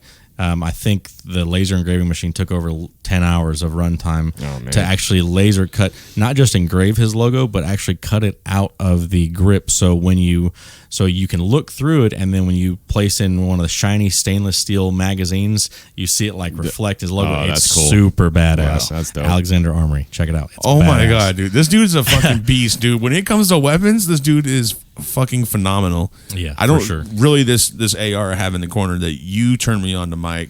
Yep. You basically helped me build this weapon For sure. Cause you know what I'm saying? Absolutely. We still got to get some optics for it. There's but, still, you know, absolutely. Everything's always a work in progress. But one quick thing about Mike Alexander, he's also a Navy and Army veteran. Yes, he is. And he served actually around the same time that Aaron did. So we appreciate you, Mike. We fucking appreciate you, brother. Definitely appreciate Not it. only for the weapons and for the just being a great man. Thank you for serving our country. Yeah, he's a really good dude. Father of, I think, like 4 girls, I want to say. Yeah. Oh, he's a busy man. Yeah, definitely busy man. But he's an awesome dude. I encourage you guys to go check him out. And just so humble. He is Just too. fucking so humble. He He's just a definitely is. great guy, and his dog can flip switches on the wall. Just saying. Yeah, his dog Annie's a pretty awesome golden Just saying. retriever. She's German trained service dog. You know, he's always like Annie Platz, and that's how I learn a couple German words every Yeah, time right. I go over there. I'm not supposed to pet her, but I do anyways. Yeah, and right. I say Guten Morgen, which means good girl in German. So it's fun. And then he yells at me, but whatever. Did he really? I got Does he your back, really? Annie. Yeah, Annie. No one's supposed to pet her when she has her vest on. I pet her anyways. I'm like, Yeah. Annie. I just kind of reach down and pet her real quick. She's such a good dog. She's so cool. She's And awesome. really will flip the light. He'll say, lights or whatever. Yeah. And she'll walk over and flip the lights off. Yeah, it's pretty badass. Pretty bad. But getting back to the actual question, it's a custom build that Alex did most of the stuff on. I've done some of the other work myself, but all the hardcore stuff has been done by Mike Alexander. Sorry if I call him Alex. That's what we're used to calling him. Military stuff, right? Mm-hmm. So, anyway, it's a custom 9.25 inch 300 blackout short barrel rifle, registered and everything. It's got a Silencer Co. Mega 9K suppressor on it, and a couple different optics and some different things. It's custom camouflage. If you want to come shoot it with me, just gotta hit me up on Facebook, and I'll gladly show it to you and get you out to a match as well. Dude, you have some of the coolest fucking weapons. I can't wait to see it. It's Dude. pretty sweet. Yeah, I'm gonna go home to my wife and be like, I'm This. about to spend about $3,000. Dude, no, bro. This right here, like I could have got like a Daniel Defense for like $2,200-$2,300, Yep. something like that. Built, ready to go. And I probably still would want to put a different bolt system in it, probably eventually, or a different trigger or different whatever the fuck. This one, for the whole base model, basically, I paid like $1,700 just for the gun. Yep. About $1,700 with taxes and everything, almost $2,000. As a custom build, I mean, it's really not bad, honestly, in terms of the price for what you're getting is pretty sweet. Dude, so this thing though, I got to pick out like Color and trigger and dude, rail, yeah. It's all Cerakoted, like it has this. Yeah, that's- dude, I'm when you look looking at it. when you Yeah. look at it in the light, it like reflects different Yeah, it's colors. pretty Like badass. it's like purple and blue, and just depending on how the light hits it, and it makes me smile inside. and the thing is it just looks so super pretty, but like I probably don't get everything that he put into that weapon. Like I just will probably never understand like what he did to this weapon to make it so good, but it fires like a fucking dream. Supposedly there's a competition barrel in it. There's like a bolt in there that you can change from suppressed to unsuppressed, so it changes the gas expel system on it and stuff like that. And just all that I got for this under the price of what I could have went and bought like a Daniel Defense.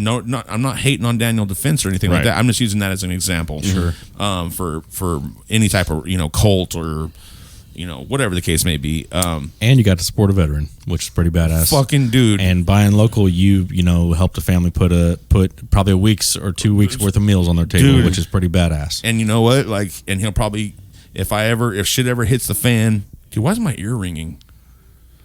Oh, it's some fucking weird shit going. Man, like he knows where he's. Your ears are fucked up, motherfucker. Nobody's talking about you. Mike knows we're talking about him or something. Yeah. But he can, if shit hits the fan, that's a lifetime of feeding me. Absolutely. You know what I'm saying? If I have You to can hunt with it, you can fight with it if you need to, and it's that is freedom. That is the Second Amendment right there. There it is, and that we will not lose that right as Americans. Don't even think about it. That's a whole other episode. Yeah, it's a whole other episode. Don't even think about it.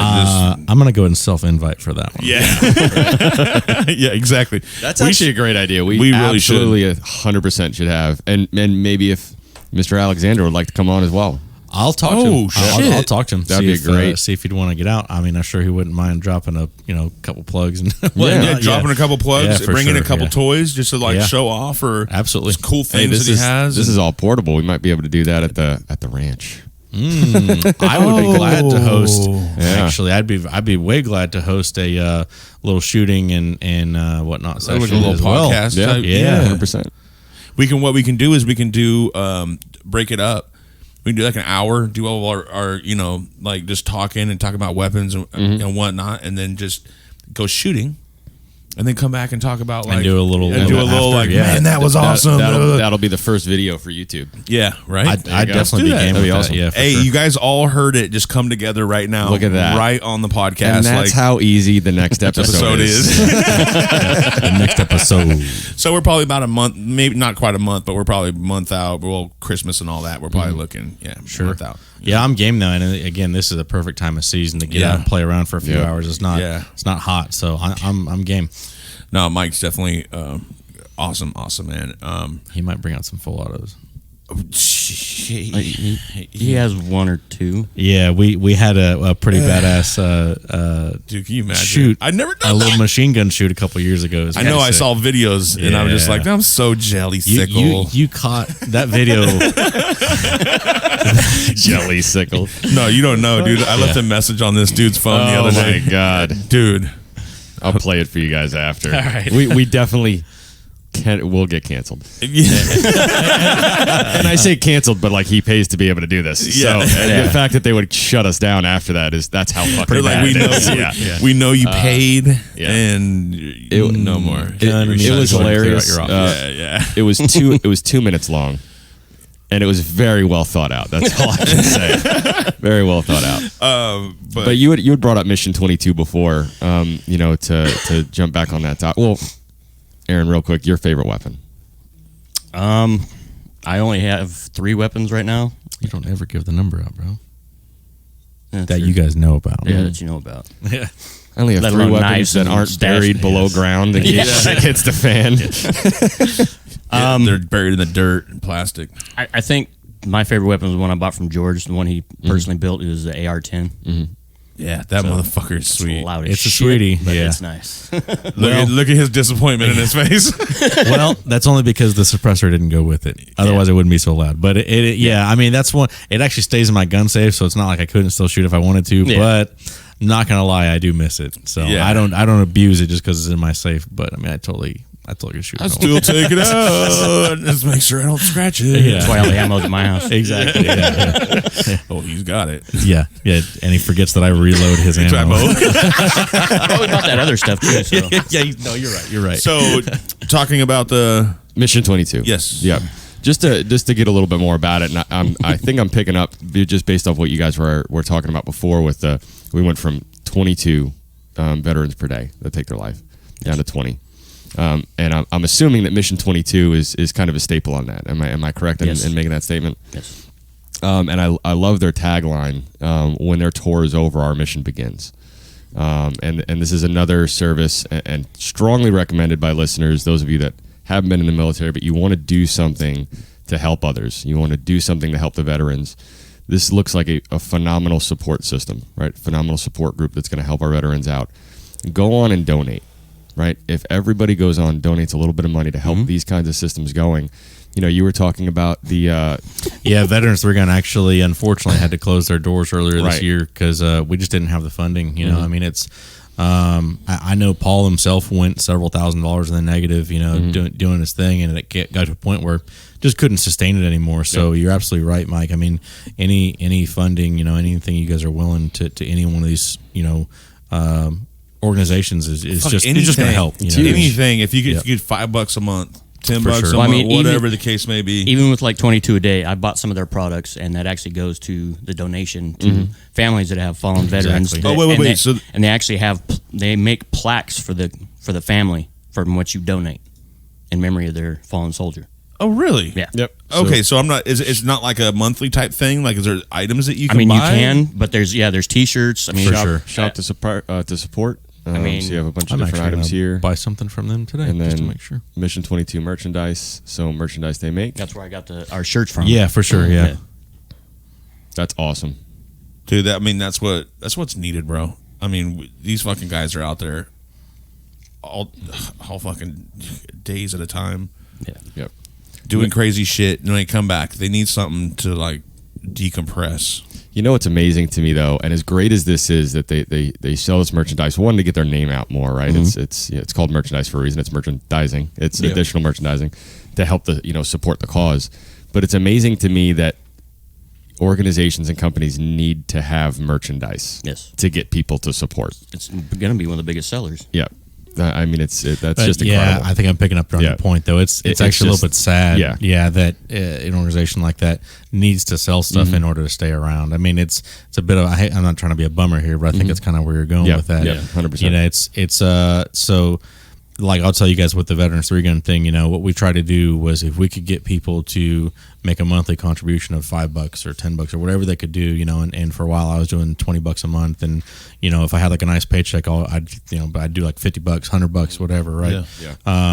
Because some of that came back to my team that we could use, like to organize an event or buy ammo for the team or whatever the case would be. But the main thing was that it went to, we expanded to where we were in like 22 states. We had like 30 teams. I mean, like there was 3 teams alone in Georgia. So, yeah, I already threw mine. You see mine? Mine's over there. But the fucking put it outside. God. I'm like, is it my wife? Is it the kids? No, no, it's our ghost hunting shit from last night. Like, all right, guys, we know you're fucking excited. So am I. I'm doing shit. Knock it off. I'm still fucking working here. This is important. We hunted ghosts last night. That's fun. We're talking about Mission 22 now. Stop fucking texting me. And the funny thing is, as we go to that, it's actually at 22 text messages too. Yes. So I guess it's a sign. Indeed. I just want to say, if you're an ex-service member or a service member out there that you're listening to this and you're having like issues and thoughts, man, talk to somebody. Talk to your brother. Talk to your mom. Talk to whoever you have. Talk to the freaking dude that sits on the bus stop down the corner. I don't give a fuck who you talk to. Just unload it. Fucking tell somebody something. Get it off your fucking chest. Somebody out there is going to hear you. You know what I mean? And if it's coming, just you need to let somebody know what's going on, because we don't need to lose people to PTSD and to depression and stuff like that. Like, we should all. I don't give a fuck who you are. It's like that video of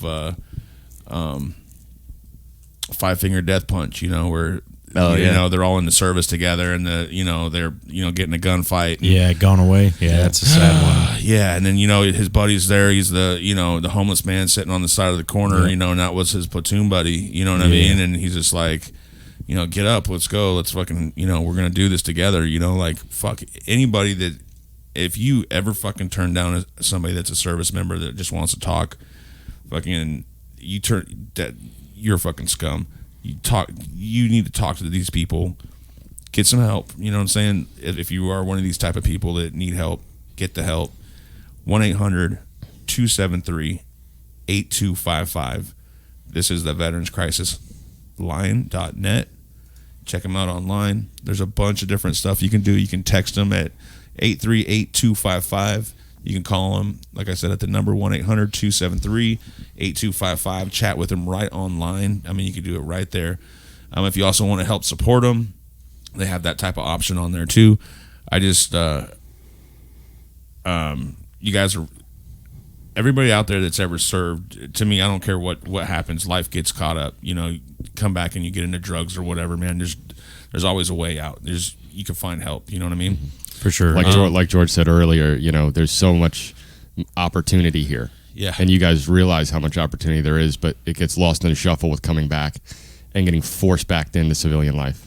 And overnight. That's actually what I was going to say just now, if I may. That's like the best way to summarize it, because I've had some of my buddies after coming back, like, just kind of seem like they've gotten a really big rut, or whatever. I've been fortunate since I've been out. I've had a lot of success and built a pretty good career. And that's, if I could just to any other vets that, that are out there listening, especially if you don't know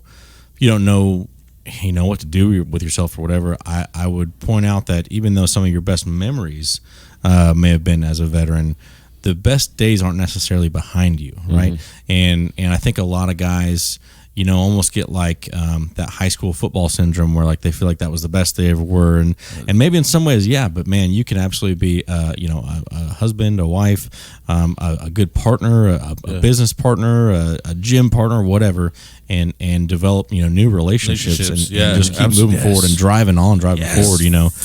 Left foot, right foot, just like the ruck marches that we went through, man. And just forget that, like I said, or just remember that, like I said, just because some of the best memories are behind you doesn't mean that your best days are behind you. Talk, brother. And that's fucking real. That's real talk. And if it's not necessarily working out at one place, absolutely, man. You can go somewhere else. Yeah, Don't get stuck in that rut. Yeah, exactly. No. Especially, hey, you got a shit career. It's not really going your way. What do you have to lose? Try something new. Yeah. There's a ton of companies out there that specifically try to hire veterans. Obviously, there's federal laws too, but I'm not going to get into that. That's whatever. But I'll tell you, we personally, I try to hire veterans if I can, and it doesn't always end up panning out. I've had to let a couple veterans go. It is what it is, right? We're all people, we're all humans, yeah. But I mean, some of my best hires have been other veterans, and I actively seek, and I know a lot of guys that are in similar positions in their post-military careers where they're in hiring positions, and of course we try to look for guys that we had guys and gals that were in the same positions and whatnot, and if we can hire, cool. If not, obviously whatever, we're going to hire the best person for the job regardless. But just don't forget to move forward. That's the best thing. That's the best thing, right? That's real. I fucking feel that. And we're talking about people reaching out and how important it is to reach out and not feel too big or that you're in this alone. That there are other people to reach out to. For the people that are fortunate enough to be on the receiving end of that conversation, and I say fortunate enough because if you have a member of the military that has been designed through the military to be one of the strongest people on the planet, both physically and mentally, if that person is coming to you, you need to feel fortunate that they're allowing you into their life. Yes. That's what I was saying earlier about. So, you remember what I was saying? I was like, you're a fucking scum if you don't listen to this motherfucker. You know what I'm saying? So if you are fortunate enough, the key term here is to listen. It's not about you inserting your position in what they're going through because you're never going to understand it. No. But if you're fortunate enough, sit back and listen because that sometimes is literally all it takes to save a life, to take it from the 22 to the 20 to the hopefully 0. Yeah, absolutely. That's what we need to be able to do as people is just listen to what they're going through. No action needed. Just sit there and listen. Just listen. Sure. Yeah. 100%. It's happened. Yep. We've done it. Aaron, just let it go. You know what I'm saying? Like, sit on the couch and man, you guys are my fucking favorite people, man. I just gotta say that, man. Love you too, buddy. Even after doing this, I've known you guys for a little bit, Yeah. Aaron for a little while. Aaron for a little bit. Me actually over the phone for a couple of years longer than we've actually known. Yeah, I mean, I think we formed a loving relationship before I even got here. Absolutely. But like, even after this, it's just a little bit more respect. Every time I fucking hang out with you, it's a little bit more respect, man. I love you, man. Love you too, buddy. Appreciate that. I love you too, brother. Love you too, brother. So I just want to say thank you guys. This has been awesome. It's been fucking cool, man. And I just want to say, like, it was heavy because we had homeboy come into this room. I felt it. Like we had George's friend come in here. I felt that shit. I don't mean to be like on some weird shit. No, you're right. Aaron brought some stuff. Yeah. It's kind of like a show and tell type of thing right now. Toys. No, it's more of like just some stuff. Letter people wrote me and stuff like that. And I was trying to find the one that my brother wrote me. Did I write you something? See, you don't even remember. Pretty sure he drew penises on it. No, it just.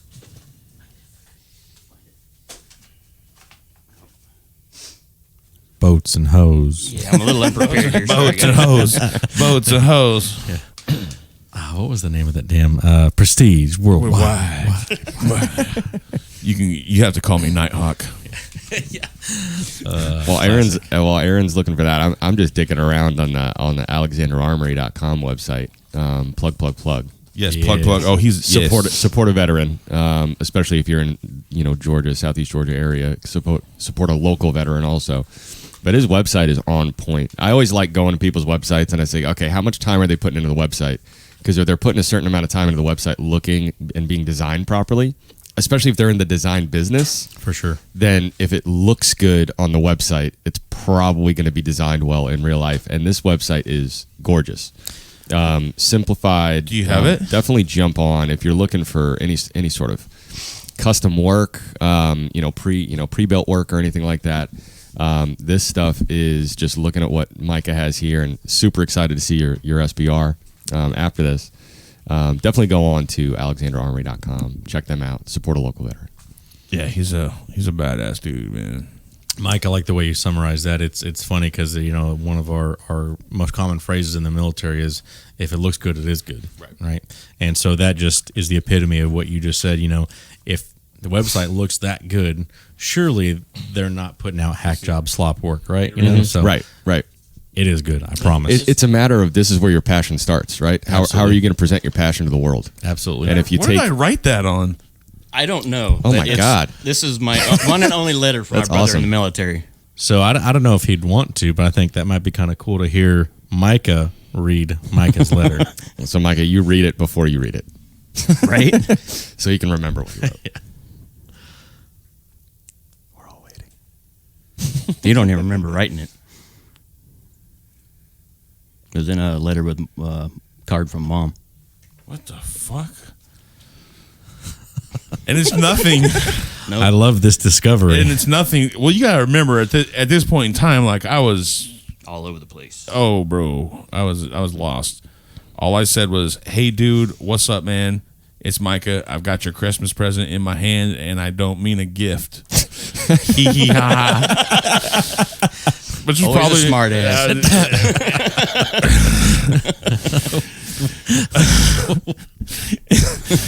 Anyways, we'll have to save this Christmas for when you're here. I love you, bro. Stay cool. I love you, Micah. That's awesome. And for those not here in the room, it is a literal piece of thick brown paper that's torn. There's actually still tape. It's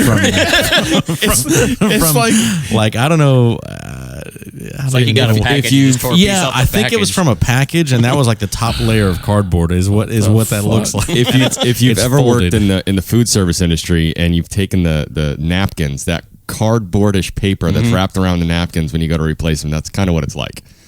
Super thin. Yeah, that looks just like it. and you know what's sad is it's like that's the only thing I sent you. You know what I'm saying? Like, you know what though? I'll tell you, as someone who has been there and then has gotten out and had buddies and soldiers, previous soldiers that are now leaders themselves, and they've moved, they're downrange again. Man, it's so easy. Like, as much as I want people to be like, think about your vets downrange and everything.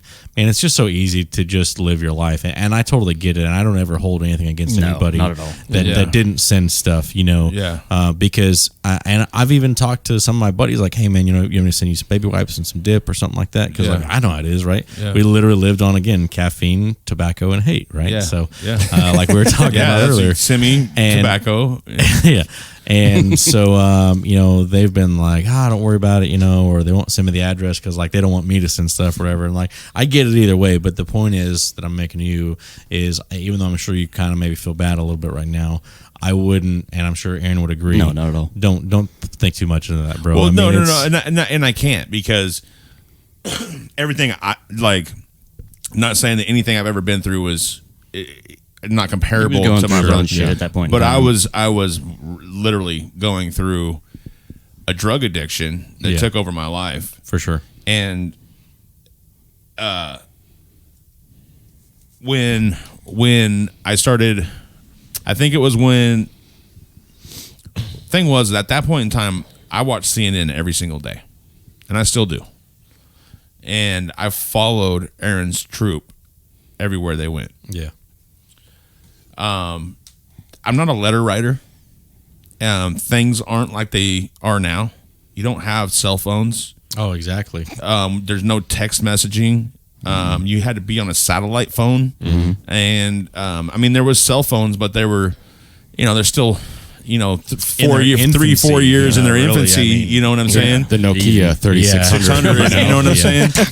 So no, which could have survived a war, by the way. Yeah, Those things definitely fucking could. hit. No, and then could and did. I had one in Afghanistan, the second tour. Yeah. And looking back on it, like I felt like I should have did more, right? But the thing is I didn't understand, and I didn't have the respect then that I do now.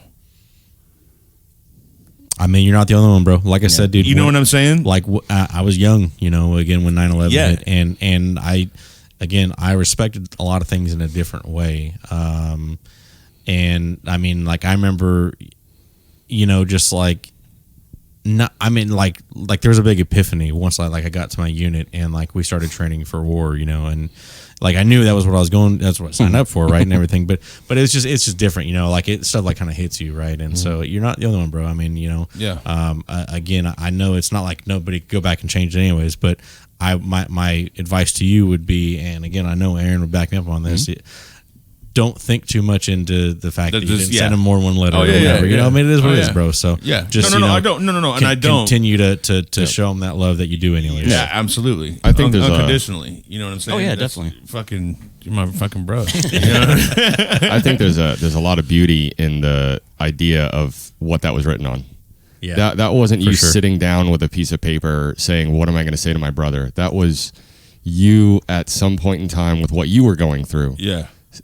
It just snapped in your head that I need to speak to Aaron. Yes. Yeah. And you grabbed a piece of paper and literally wrote it on anything that was around so that you could say whatever those words were, that joke, that quip, whatever you guys, talk about.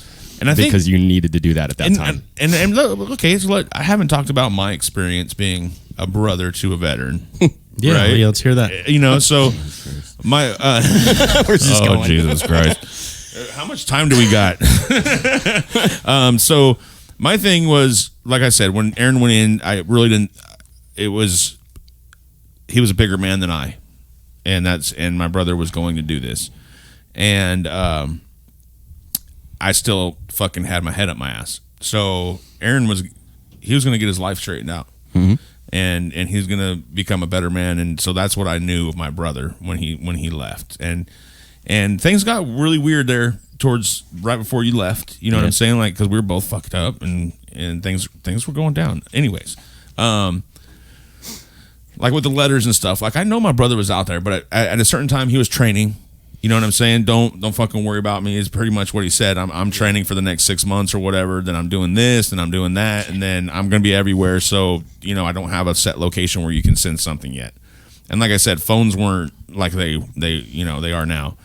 And even if they were, man, it's still between operational security measures I mean, I guess like there's a bunch of cell towers out there, right? It's just like everybody's daily life. I don't call you every day. Exactly. You know what I mean? got things going on. No I got things going on. No different, man. When I get home, I want to chill. Same with you guys over there and training and whatnot. You're just like, I just want to get fucking done with my training so I can go chill and take a nap. So I haven't really told a whole lot of people this, but just on that exact note, when I told you Jason was killed in Afghanistan, he was not supposed to deploy. He ended up deploying, right? And I think I just come back from like my third patrol that day, and so I was exhausted, right? I knew we had to be up at like 0300 for a mission or something like that, right? So like anybody else, I'm tired, I'm hungry, I want to shower, I want to probably take a dump and freaking go to bed, right? Yeah. And Jason and my buddy Sergeant Kelly, he's still around. He's actually still I think he finally got out. He just I think med board actually not long ago. So good for him. Yeah, got a nice medical retirement. Yeah, but leave it up. Anyway, so Jason hit me up, and I mean, of course, it was great to see him. I hadn't seen him in months, Yeah. And I think we piddled around. My buddy Boykin, we were all really good friends. I think me and Boykin had maybe played some darts or whatever, like one round or something. Yeah. No, it was spades actually. We did like one game of spades with Jason, and I was like, all right, dude, like I'm trying to go home or trying to get up there, send Crystal an email or two, and freaking go to bed over. Yeah. So I didn't spend as much time with him as I could have, right? Mm-hmm. And he was supposed to come back like the next day or the day after for some more training at the base that we were on, and so it was like, yeah, no big deal, I'll see you then. Yeah. And that was the last time I talked to him, And like a couple days later, I came back from mission, and I had been tobacco free for I think about like 3 weeks or something. I was doing pretty good, and keep in mind, my mom was kind of sick at the time too, so a lot of stress, Mm-hmm. And I came back from mission, and my buddy Michi was crying, and I was like, "What's up, dude?" And I came in, threw my gear down, or whatever, and he was like, "Jason's dead," and I was like, anyways. I grabbed a carton, right? You know what I mean? Like, I started smoking again. But I absolutely, to this day, kind of beat myself up about that because I wish I'd spent more time with him, And he knows, bro. Yeah. He knows, bro. But But I get it, Just like it's don't let that wear you down. Oh yeah, absolutely. It gets to me. I mean, it's getting to me right now. Yeah. But I mean, it's also not going to define me and change who I am. We're always going to see everybody. You know what I'm saying? Later on. Well, in some small way, I think it did help define you a little bit in your interpersonal relationships now. And well, and how like you fruitful just they said, are, you know what I and mean? just like you just said, man, don't beat Just the yourself way it up. is, Like yeah. you're already kicking knowledge. Yep. You're a born teacher. You know what I'm saying? Like, hey, man, don't beat yourself up because of this. And that's because you've lived it. You've done it, and you got a lot more things, inside than we will ever know. Mm-hmm. My thing, like going back to like, knowing somebody in the service, was really out of sight, out of mind. I was, like I said, I was still trying to pull my fucking head out of my ass. I was trying to figure out a job to get out of my dad's, 32-foot trailer that we were living together in. Didn't, working a job or two, at Kmart and doing this and that. And, so when it really hit was when I was still, I think right before I moved out of the trailer and all, when it really hit is when Aaron called and I heard all the weapons in the background. And he was like, I just want to call and say I love you. I don't know what the fuck's going to happen. I love you guys. Let me talk to Dad. And it was kind of like that quick. Yeah. And it was like boop, boop, boop, boop, boop, boop, boop. Maybe not even 10-minute call. And not even because we were allotted 5 minutes because the way where we were at, it was we wouldn't have had phones if it wasn't for CBS. Yeah. We had we had David Bloom with us. Yeah. You had the anchorman with you. Yes. And he let him borrow the phone. So to me, that was when the realness was. For sure. And I'd already been watching it on CNN, and I seen things like mortars hitting our tents and stuff like that, and it's like that could be my brother in that tent. Absolutely. So when he came back, I was super excited. So he came back from he just came back on break. They finally gave him some time off. They didn't know I was coming home. Yeah. Didn't know he was coming home. Awesome. He shows up at my work, and it was like fucking. To be honest with you, I didn't think I'd ever see him alive again. That's just my thought. Yeah. So Could have been close several times. could have been very fucking close because I mean, just from what I heard, Yeah. you hear all shit blowing up in the back. You hear shit, and he's just like, I just want to say I love you. I just want and Pretty much. he was scared, really. I could hear it in his voice. So that's when I knew it was real.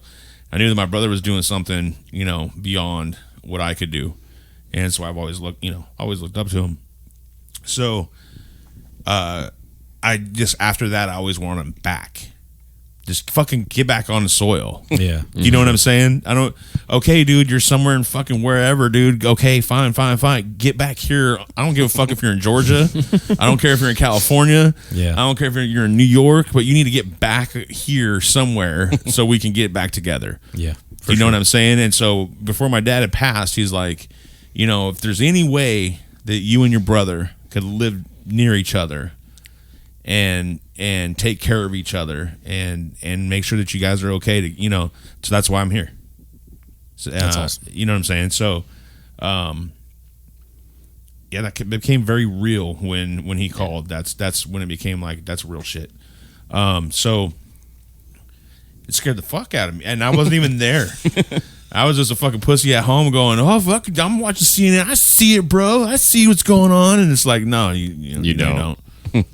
You see the redacted, Bro. edited, highly edited version. Yeah. Vision from a C-SPAN plane or whatever the hell it is. What else you got over here? Let me. What I saw a A plate? Oh, it looks like he's got like some kind of rubber fist or something. And No, that's at home. Is that what the? This is the Yeah, license plate off of the first car I blew up in Iraq. What did you do to the poor car? Lit it the fuck up. He blew it up. Yeah. Cheddar Bob. What's that knife? This was a knife off of a Iraqi general Oh, man. for the National Guard. A parade knife. This was Saddam Badass. Hussein's personal knife that we took. No. There's some of that shit's floating around. Oh yeah. Maybe See the movie Three Kings? I think, just so we're clear, guys, I think what we're looking at is a reproduction of an Iraqi general's knife. Yes. It's a reproduction. It's very cool looking. Looks almost authentic. he looks almost The authentic. handle's plastic and the sheathing is plastic, but Yes. the blade is actually real. Interesting. Stab him. Yeah, it's awesome, dude. Have you seen it? Yeah. Yeah, that's right. Yeah, it's a very cool reproduction. I mean, there's a bunch of undeveloped film in there. Yeah. I'm not sure if I want to have it developed or not. But, just little shit here and there. Yeah. Keepsakes I'll probably keep forever. Yeah, well, I remember you bring her home some crazy shit the first time you came back. Or second time you came back. Second time you came back. Because I was already living in Grover Edith. Beach. Yeah. Yeah. So, let's end this on a good note. Yeah. I want to Let's- hear about the most positive thing that you guys can remember about your deployment, about going overseas. What is the one thing, the one quintessential thing in your mind that you can say this was 100% knowing right then, right there that your decision to go into the military was the absolute right decision? Aaron, you're first because I got to think. So I've already got mine in my head. When our 88 took down the statue of Saddam, and the people cheered because they were free. Yeah. yeah, that's badass. That's awesome. Yeah, you see the freedom. Yeah. I mean, just place lit up as soon as that statue fell. Boom! Really? He was gone. Was that powerful? It's an understatement. Understatement. I remember watching that. Yeah. Yeah. I watched that. I think, from what I understand, it was live. Mm-hmm. I watched that thing fall. Well, live can be. Yeah, from for there. sure. Yeah, Yeah. 3-minute lag. Yeah. In the media or Yeah. 3-day lag. Yeah, whatever. 3-day lag. I'd say it's a little more accurate. To talk on that note, because I don't know that I have such a. Again, my war was later, right? Yes. So Much later. I don't have again, I'm not old. Sorry. But you talk about You'll be there in a minute. the or two. whole for sure the whole 3-day later thing, man, dude, that's so true, because I remember I was in Iraq, and right as we were transitioning from Operation Iraqi Freedom to Operation New Dawn, right? Yeah. And so that day, I forget what it was, all combat operations had ceased, according to the news that I was sitting there watching, and all combat troops were going out of Iraq. And for one, we our battalion lost Staff Sergeant Amilcar Gonzalez the very next day, I believe it was. So that's, again, that changes nothing. Number one. Number two, as an infantryman, there is no non-combat version of us. So we were all like, as they're like, all combat troops have left, and we're like, well, where the fuck are we? Yeah. Why are we still Because- sitting? Can we? yeah. Did we go? Did we sleep through the We're going home? The bus was Yeah, here? right, Did we, exactly, did we yeah. sleep Somebody through wave what a the white fuck flag. happened? It's like, what? So, but I mean, again, it's politics, man, and that's the frustrating part of it. That's one thing I really learned a lot about that. And the crazy thing is, I think you'll find that a lot of veterans probably don't have the highest trust in the government for those reasons. Is that, like, we know some of those moments that they're saying it's the left hand, and we know for a fact it's the right hand. Right. And it's so. It is what it is, I guess, right? But do we want to get on that subject? Like, That'll focus right back in on that conspiracy theory episode Yeah, we had. that's what That's I was not thinking, really yeah. conspiracy theories. Yeah. So But like I said, I mean, I certainly had some positive moments. some ups, downs, different memories and stuff. Some stuff that I find hilarious that I think most people wouldn't. And I'll probably keep those to myself, yourself, or to a closed group. But definitely one of the best stepping stones of my life, and definitely helped make me the man that I am today, and I was gonna say, put me in position to make some of the decisions that I made that have worked out for us pretty good. I try not to think of like decisions as good or bad, just learning moments. For sure. And to be honest, like you've learned a lot, and it makes who you are as a person. You know what I'm saying? Like, you could tell, both of you guys. Yeah. I mean, you had to learn more in a smaller amount of time than any civilian will have ever had to learn. And before you can even sit down at a bar and have a drink. For sure. You know what I mean? Do you guys get to play with some of the coolest weapons you ever got to fucking play with in your life? Yes. I definitely, I've shot everything from, of course, simple 9mm pistols to, 50 cal machine guns, 25 millimeter, chain gun, a M2 Carl Gustaf recoilless rifle in Afghanistan that I was able to tag as, I think it was like a 30-gallon barrel or drum from like 200 yards away. That thing was sweet. I mean, all kinds of different stuff. Some of the coolest stuff I ever did, though, in terms of just like badass weapons just going nuts, was at NTC my first time, just getting ready for my first deployment. We did some training, started familiarizing with like Apache gunships and stuff like that. Because again, as that special missions unit or whatever, we had to work with air units quite a bit. And so, we marked a lot of targets, with everything from IR lasers to, marking with tracers from M240 Bravo and M250 cal machine guns.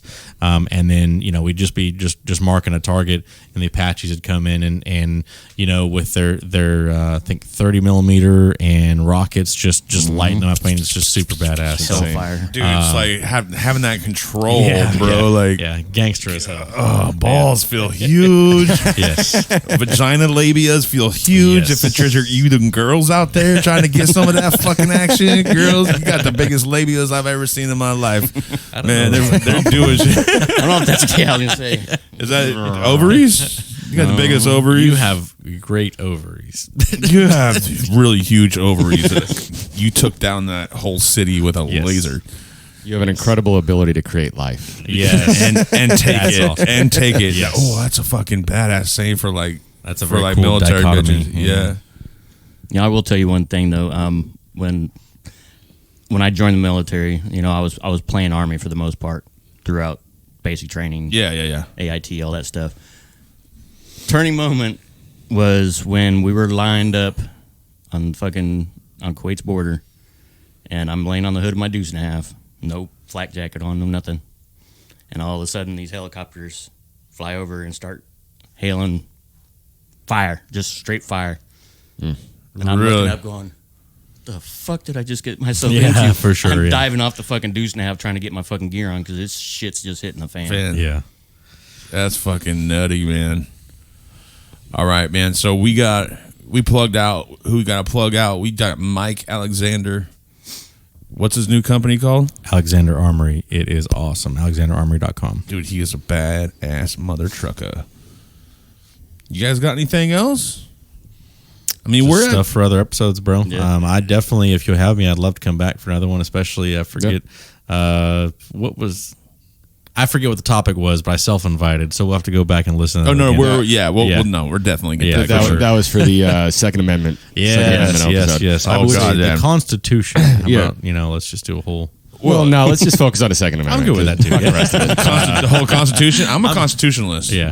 That's the way I feel about myself. Is I, as long as I'm fucking following that Constitution, and as long as they're following that Constitution, we should be fucking That straight. is absolutely 100% my belief down to its core. I mean, not going to take a 5-minute diatribe on all this stuff, but I mean, abortion, all these different things aside, whatever, man. I'm all about the Constitution, and I don't think that the government should have their hands in it if it's not expressly written in that document. So it is not a living document. It is a document that is our founding tenets, and I think we need to stick to it to the T. Yeah. Absolutely. That's the way I feel, too. Double A, Ron, family of the show. Yeah. How you doing, bro? I'm here. Yeah. Got a lot more stories, but like I said, that's for a different time and place. Well, fucking shit, man. I guess I can't get any more out of you then. That's the end of the show. You guys, this was Too High to Talk. I just want to say fucking thank you, George Walker. Thank you, Mr. Aaron Wade Watkins. O-Dog Jr. Oh, God. We got... It's not Double A no more. It's ODJ. ODJ. O-Dog Jr. Hey, Mike. Yes, sir. You want to say anything to the fans? Man, I hope you guys enjoyed this. Don't forget all the incredible veteran-owned and veteran assistance lines that we talked about today. I'm going to plug them again real quick. You can text 838-255 for veteranscrisisline.net. If you're a family member, a friend, anybody in the reserves, any service member or veteran at all, and you need someone to talk to, these guys are there to listen. They support anybody and everybody that's been a part of that. So 1-800-273-8255. As we plugged a couple of times, please go out there and speak to somebody. Hey, guys, this is Too High to Talk. Thank you guys for coming. That was fucking heavy. Yes, it was. That was real. Yep. And fucking want to say thank you guys, and you're always welcome back. Thank you, 100%. Thanks for having us. Thank All you, right, guys.